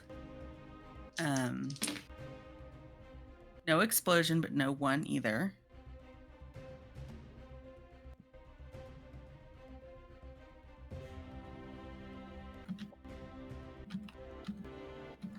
So 15 total. Iktochi get a +2 to all piloting skill rolls. This count? I apologize. Can you say that one more time? Oh, Iktochi get a +2 bonus to all piloting skill rolls. Yeah, they sure do, don't they? Uh-huh. Yeah, you add that to this roll. So 17. Tanal, you're in a hangar bay.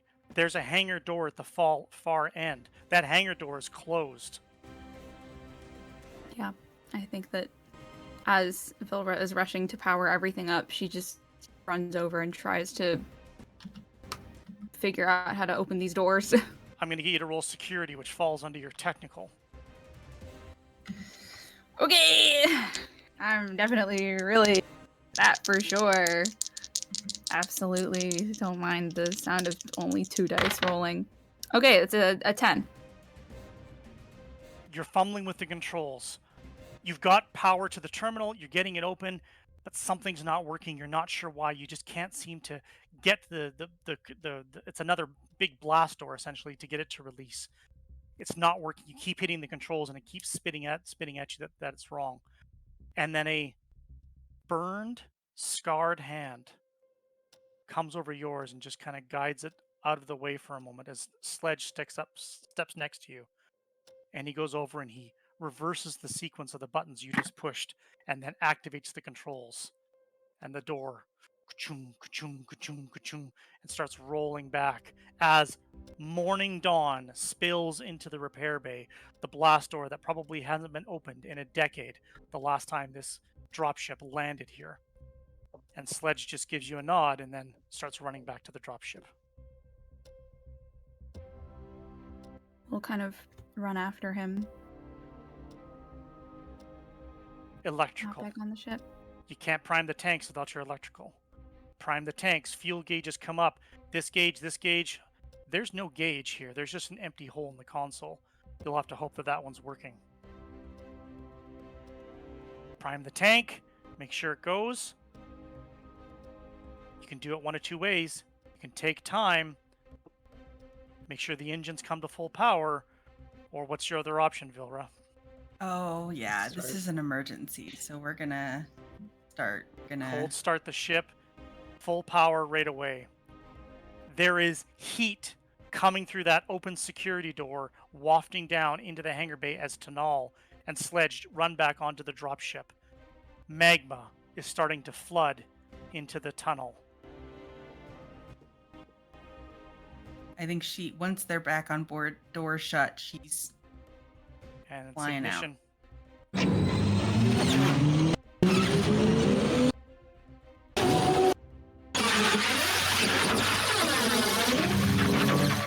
The engines hum. You feel Tanal, the dropship, rises off the ground. As Vilra takes the controls, Vilra, it's time to fly. The dropship flies out of the hangar into open sky and immediately drops towards the ocean. Vilra, I need you to make a piloting roll for me, please. sorry. It's okay, guys. I can swim. It's fine. Okay.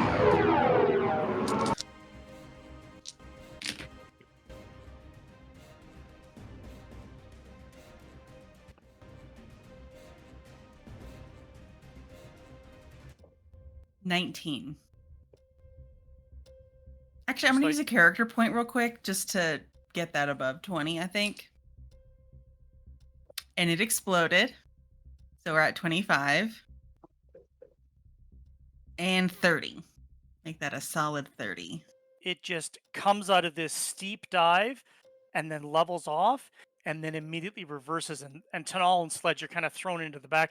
There's no rumble seats back here. It's just hangars for troopers and Yeah. nothing else. Yep. What the hell? The ship rises up, and as it spins to the side, Tanal and Sledge standing there holding on to these troop hangars. And as the ship banks around, the slide door hasn't even closed yet. And as you look out and you see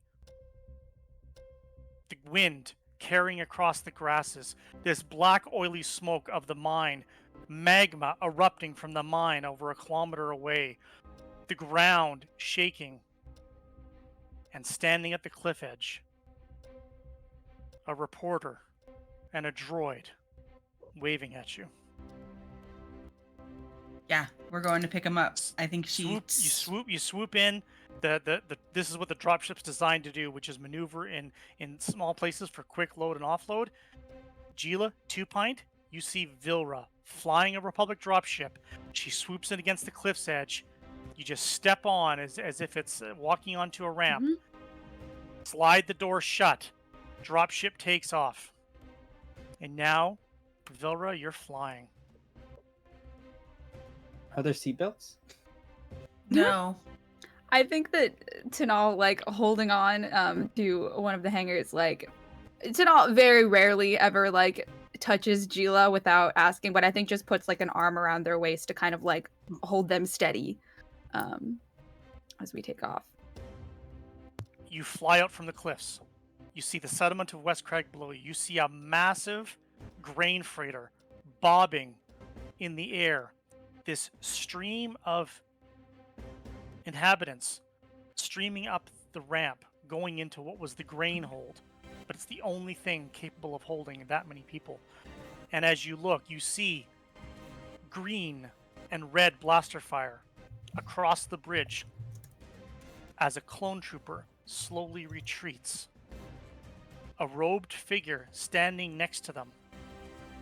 The last line of defense backing up towards the grain freighter, holding off a swarm of Imperials. And as you see that, and as you see that Milo's almost got them all loaded on, what little controls and displays and gauges are remaining in the dropship. A warning signal, Vilra. Something's coming. Something's coming that bad? fast. Is that bad? TIE fighters. Yeah, it's bad. It's bad. And- Yeah, kind of, maybe, probably. Immediately Imperial TIE evasive. fighters roar past your viewpoint. They ignore the dropship because they come in and they make an attack run on the grain freighter. Absolutely not. Does Fuck this 'em thing up. have guns? I was gonna say, dude, I'm looking for guns. I think she are- even says Tanal. There's guns, right? There are cannons on the front of the dropship, and there are 2 ball turrets on either side that swivel. Load up. Yeah. Well, I think That's she's just sitting here. just sitting there, Okay. and you just point and shoot. Real simple. Oh, like a camera. Good. Exactly. exactly like a There's Gila's all camera. getting of us. into a ball turret. Tanal's getting into a ball turret. You're going to roll Starship Gunnery, which falls under your mechanical. And Cool. Vilra, you're going to fly, and you're going to try and chase off the Imperial TIE fighters. Yes. I don't know about you, but this feels like a pretty dramatically appropriate I moment was if gonna- anybody's feeling like I was spending gonna. a Can I force use my point. other force point? I'm gonna just use my other force point real quick. I'm also I going to also use can use my that force my final force point. Yes. We're I going to also save will these use my- people.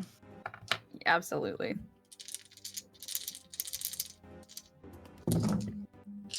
I exploded. Ugh, I love this system. Oh no. Oh.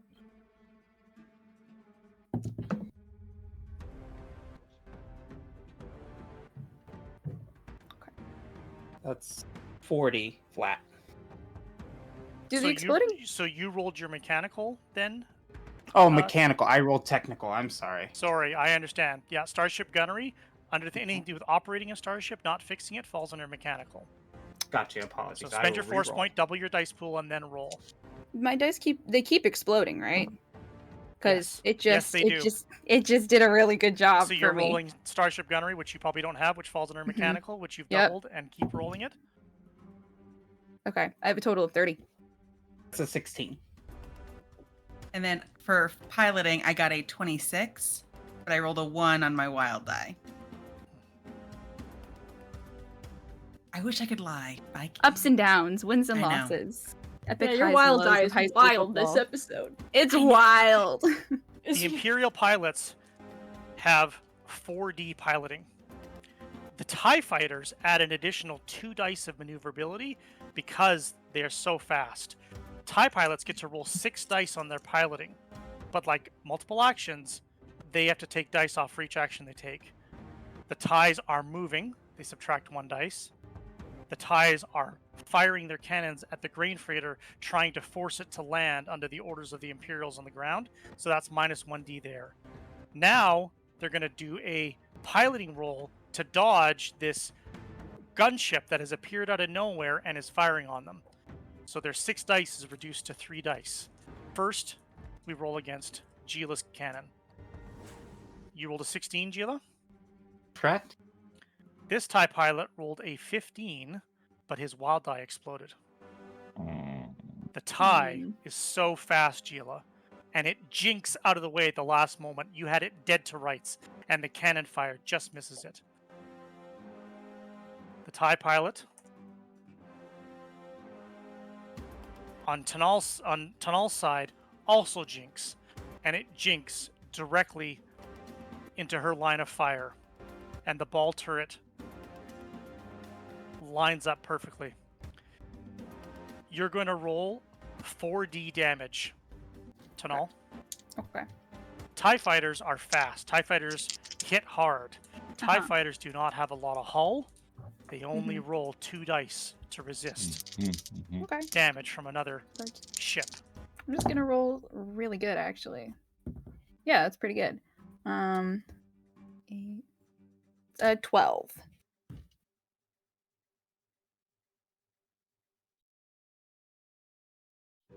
So unless they maxed out. Tanal, you heavily Yeah. damaged the TIE fighter. Roll a d6 for me. Okay. You beat it by 12 or by 6. All right, that's a 5. It's a nice It loses high 2 dice in its shield rating. Do TIE fighters have shields? They do not, which means its controls instead are ionized. Blue lightning inside the TIE cockpit flares up in front of the pilot's face. He has no control over his craft, and the TIE starts a death spiral towards the ocean. You did that? That's amazing. number. Yeah, thanks. The TIE You'll get pilot, him next time.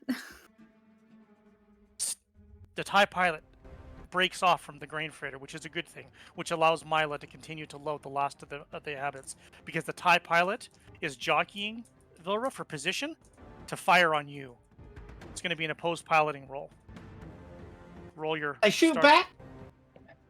back. This is the top of a new round, so everyone's going to declare their actions. Oh, okay. So I don't have my force point anymore. Okay. No.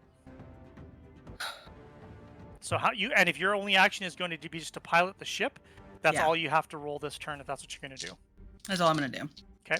Is there a access port where 2-Pint could plug into maybe like Hell Pilot or like keep an eye on 2-Pint things? would have plugged in right away.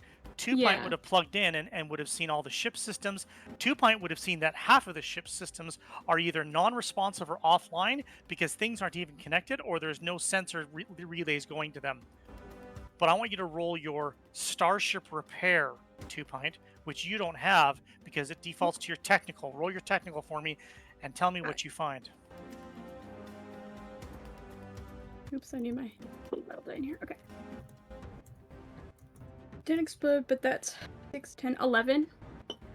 2-Pint, the systems that are online, sublight engines, a little bit of shields, the weapons systems, ball turret cannon, concussion missile tube. Does Like the 2-Pint want sound to of fire that. a concussion missile tube? Yes. How many actions are you taking, 2-Pint, this turn? I'll do 2. Okay. I'm also gonna use a character point Okay. because I want to beat this guy. Okay. Roll your piloting, Vilra. All right. Everybody's That- taking their first action this turn. My piloting total is 26. Remember that number for me, Gila. How many actions are you taking this turn? I'm just gonna take the one, and You're I'm gonna also gonna shoot. add a character dice.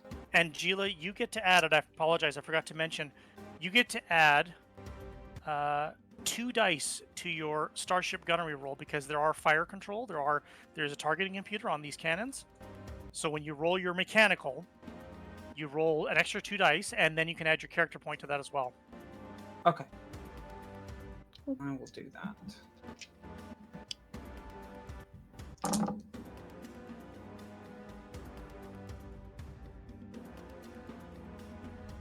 Nine.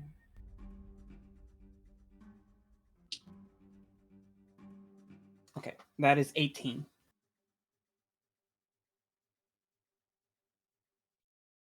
Okay.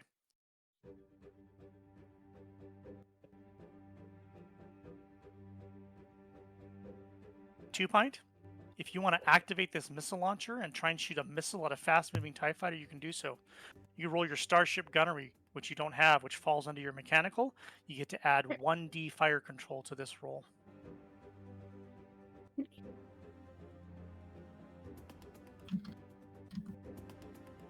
Exploded. Okay, so that's 13. Okay. Tanal, how many actions you taking this round? Just the one. We're shooting. Fire your cannon. Add 2d Yep. fire control to your Starship gunnery roll, which is your mechanical in this case. Okay, cool. Did not explode, but nothing bad. 12, 14, 16, 17.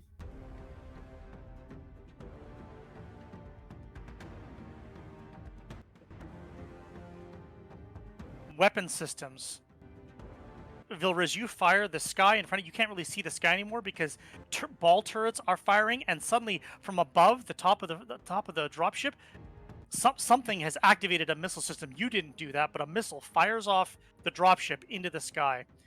It snakes towards the TIE fighter, which already rolled its piloting to avoid all of this nonsense. It avoids the missile without too much difficulty. Missiles are designed for big, slow-moving, stationary targets. TIE fighters are none of those things. The missile doesn't connect with the mark. And it spins off again. Again, Tanal lines up the perfect shot, but the TIE is ready for it, and it rolls, banks again the opposite direction, missing. Just missing, but missing. And Gila, your total was 17? Yes. 18? 17? And the TIE pilot also rolled 17. And the TIE pilot rolled a 1 on his wild die. Oh. Gila, roll the damage of 4D on your ball turret, as I rolled 2 dice of hull for the TIE pilot.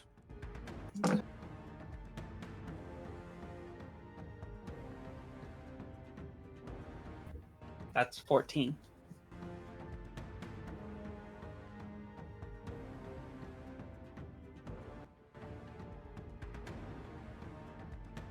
You hit,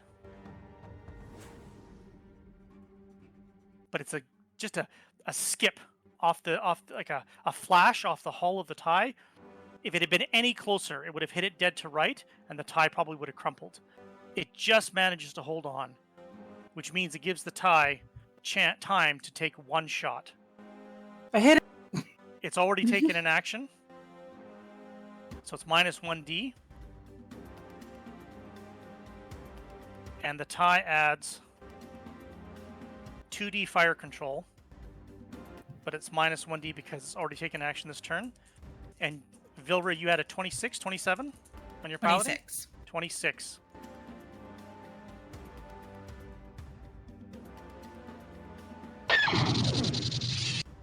Green laser fire from the TIE Fighter skips past the dropship as you pass each other in fast speed. Vilra, the last thing you can see is the grain freighter starting to pull away from the cliff.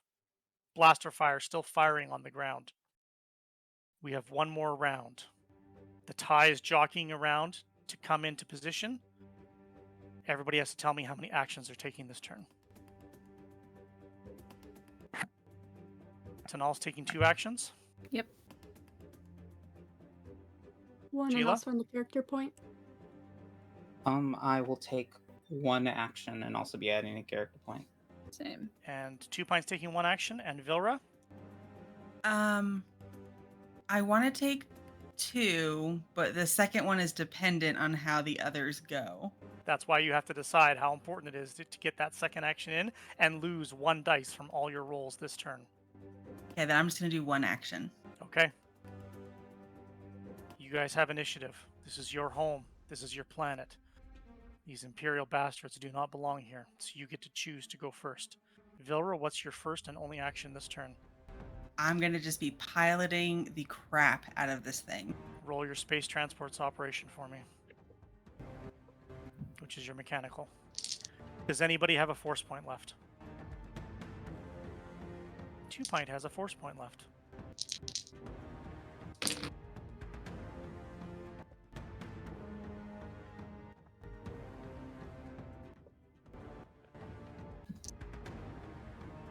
And I'm going to use a character point just because.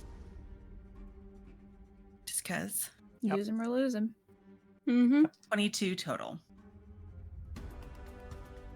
Gila, what are you doing with your 1 action? Vilra, I remember am- that roll. I am just going to be shooting blindly. Okay. Roll, add 2 dice fire control to your starship gunnery, which is your base mechanical in this case. Okay.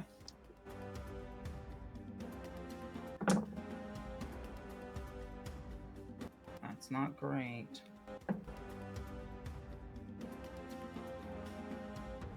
That's 12. Okay. Tanal, what are you doing Yep. with your 1 action? I'm also just shooting and gonna use a character point as well. Okay. Roll your starship gunnery, add 2D fire control, default to your mechanical because you don't have it. Cool. Okay. No explosions, but also nothing bad. 12. So 14. 2 Pint, are you spending your force point this turn? Might as well. You're going to double your dice Um, pool. Are you taking just one action? And are you firing the missile launcher again? Is it possible to divert power from the missile launcher to the guns to give them more oomph? Is that In this something I case, could no. do? It won't help Okay. you in this case. Then yes, I will fire the missile. Okay. So you're going to add 1d to your Starship Gunnery. Your Starship Gunnery defaults to your mechanical. Yep. And then double the dice, including the 1d, or add that after I've doubled? Don't add your character point in. Just double your dice pool. So in this case, you're doubling your Okay. mechanical. And then you're Yep. going to add 1d to that. Don't double the 1d. Just add the 1d to your Got it. doubled roll. Roll all those Yep. dice, add it all up, and then if you're going to add a character point, do that at the afterwards, because your character point can explode as well. Make sure your wild die is in this roll. Got it. Okay, no explode, but nothing bad. And then the added 1d. And oh gosh. Yeah, I'll add my character point. Come on, buddy. Okay, that's a flat 20. Again, Gila, it's so damn fast, and it just jinks out of your view. You fire the cannon, but it's not close enough. You rolled a 14, Tanal, to hit, I do believe. I think so. Yeah. Yeah, that's the math. Yeah. Because that's what the TIE fighter pilot on his piloting rolled, which was a 14. So as it jinks out of your firing and directly into your sight, and another perfectly lined up shot, and the TIE fighter rolls again, and you miss. Dodges both the ball turrets, jockeying for position as this Republic dropship and this TIE duel with each other in the sky. But very many TIE pilots get training on how to dodge missile fire. As a missile, fired by a beautification droid off a commandeered Republic dropship, launches, spiraling through the air, connecting with the TIE fighter. 2 Pint, I need you to roll 6d damage for me against this TIE fighter's 2d hull. Let's go! Your wild die is included, and it can explode. Yep. It didn't, but that's fine. I rolled good.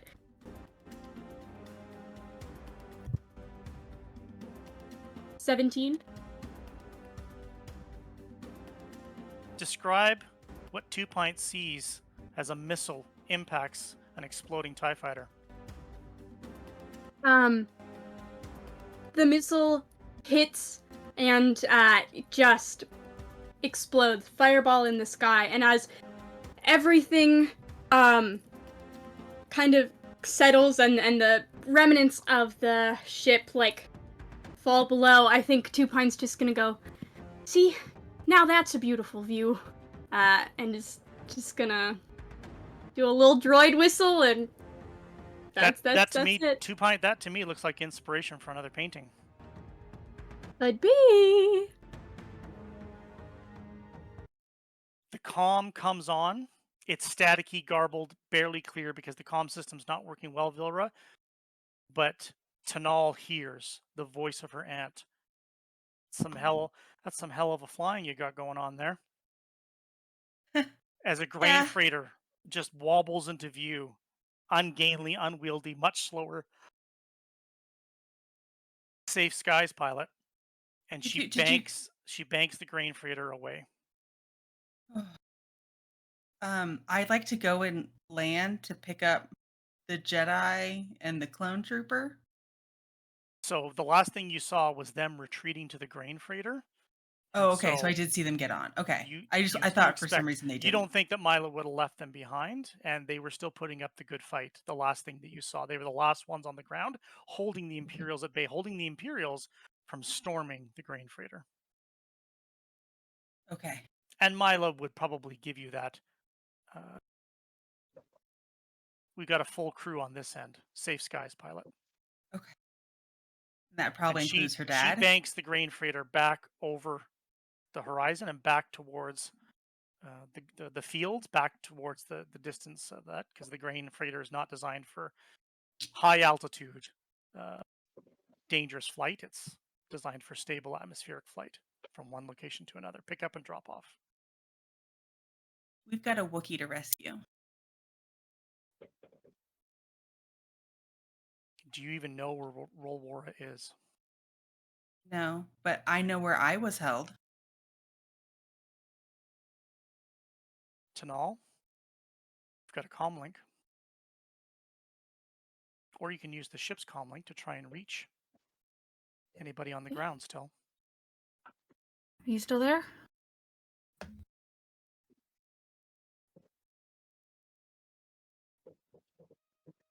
Ren?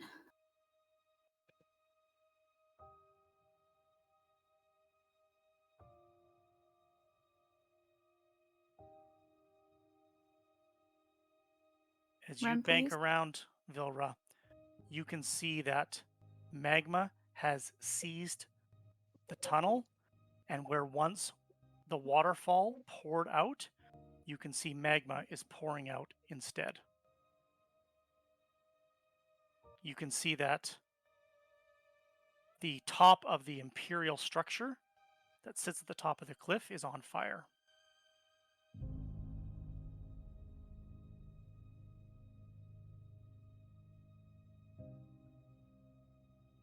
Do you risk the lives of your friends here to try and save the life of a friend there?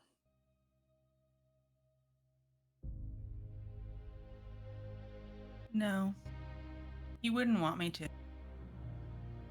He'd be mad if I did. He'd yell at me for not following the rules. And so you see the dropship banks in the direction of the settlement one last time as you see the settlement and you see the ground starting to erupt as the mine, the magma, the old volcanic system that still lied dormant all these centuries under the surface. It formed the shelf that created West Crag, and it looks like it's about to start taking it back again. I think looking out just very quietly into the comm link, very privately, Tanal will just say, almost whispering, I'm never gonna forgive you. And I'm never gonna forget you.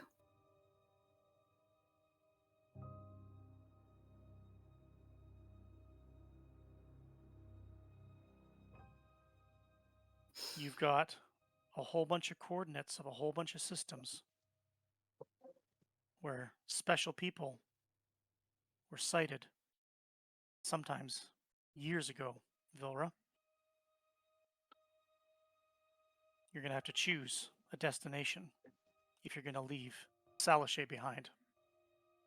Are you going to pick one at random, or do you have one in mind?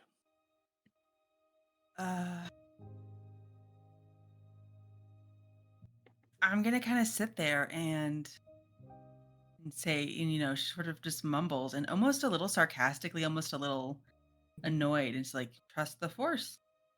And whatever destination comes up first is where she's going. The dropship climbs skyward fast, higher and faster, and for all of you, farther than you've ever been from home before. See you later, And West Vilra, Crack.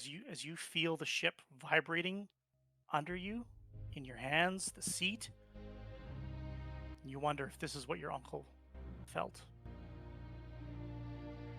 It's exhilarating.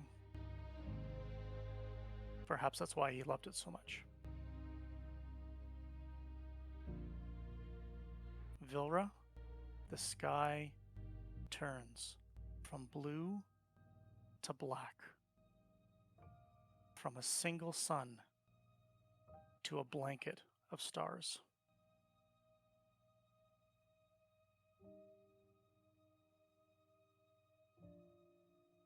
Gila, was there anything you wanted to say? I think seeing Tanal is kind of sad, I think she would pull out her data pad um, and look up Ren's faces. She's kept every picture over 10 years. You know, I'll never forget her. The beauty of pictures is it captures little moments, and I took a lot of them. Thank you.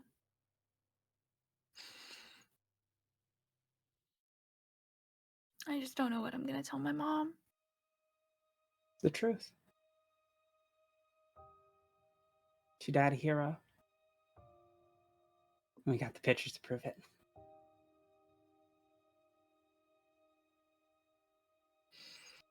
Yeah. And as Vilra takes the dropship from sky to space, and you see the galaxy before you, what you don't see is what's behind you, your past, your childhood.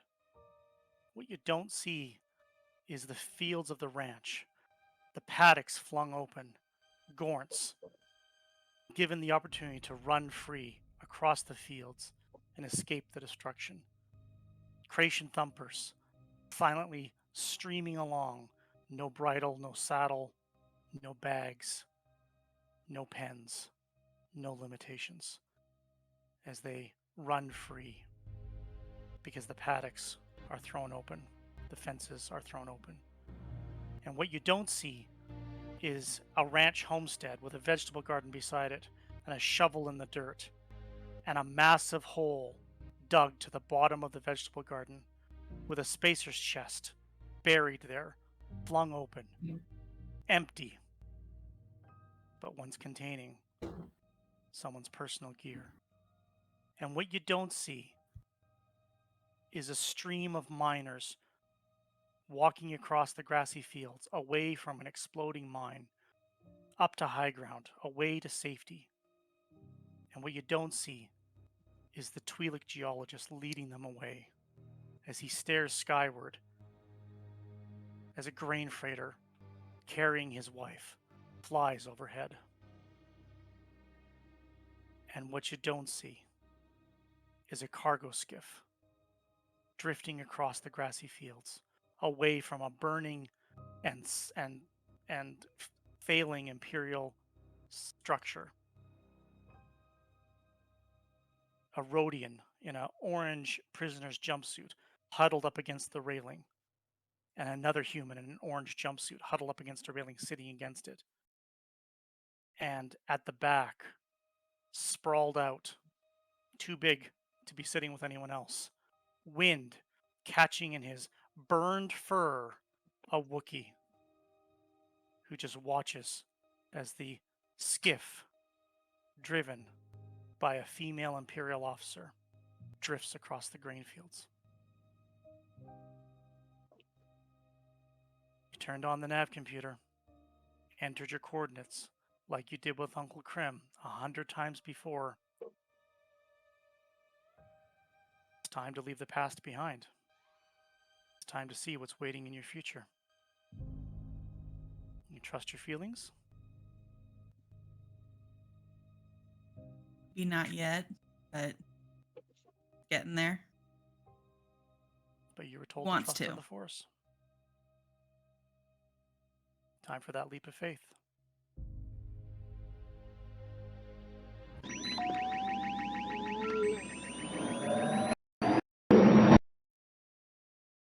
Star lines shift, space disappears, and that concludes Quadrilateral, a Star Wars The Role-Playing Game actual play. I have been Jason Collins, your absolutely privileged game master to run this.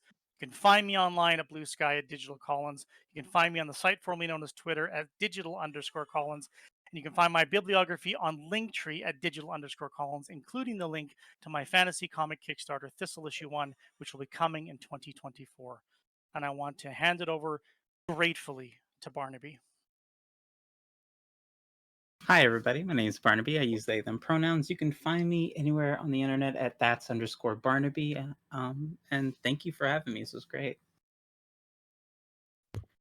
Hello, everyone. My name is Mara. I use they, them pronouns. You can find me on the internet at Lore Dropout and College of Lore Dropout. And if you are a graffiti fan who wants to look for more graffiti, I highly recommend Graffiti on the Separation Walls in Palestine. The art is incredible. Go look at it. Mwah. I'm Diana. You can find me most places on the internet at Sapphic Strigonona or just listening to Stick Season by Noah Khan on a loop and thinking about these creatures. It's been a pleasure. I am May, and I forgot who I was for a second because I was in my feelings. You can find me on the internet at Maybe Mayhem, and where good pods are casted for my podcast, Socially Plagued, as well as crying a lot less over at Critical Miss, where I am currently. I have been Eric Scott to be a member of the Dungeon Scrawlers. Highly privileged to have this incredible game on our channel. Thank you so much, everybody. Check out our Discord. We have more information about it. And we also have interviews with all of the cast members. If you haven't seen those yet, those are really great. And thanks again. We want to thank you spending time with us. We know you have a choice of where to spend your entertainment and viewing time. If there is any way we can convince you to like and to follow and maybe even to subscribe to Dungeon Scrawler's Twitch channel and YouTube channel and everywhere that we've shared this, that is how you can tell them that you liked this story, that you appreciated what we did as a collaboration. And if you would like to see more, we know that you have a choice of where to spend your entertainment dollars. So those subscription dollars are valuable to everyone. If you choose to use some of those with the Dungeon Scrollers, it gives them the signal that this was something worthwhile and perhaps something worth doing again. We want to wish all of our spacers and scoundrels safe skies, and may the force be with you.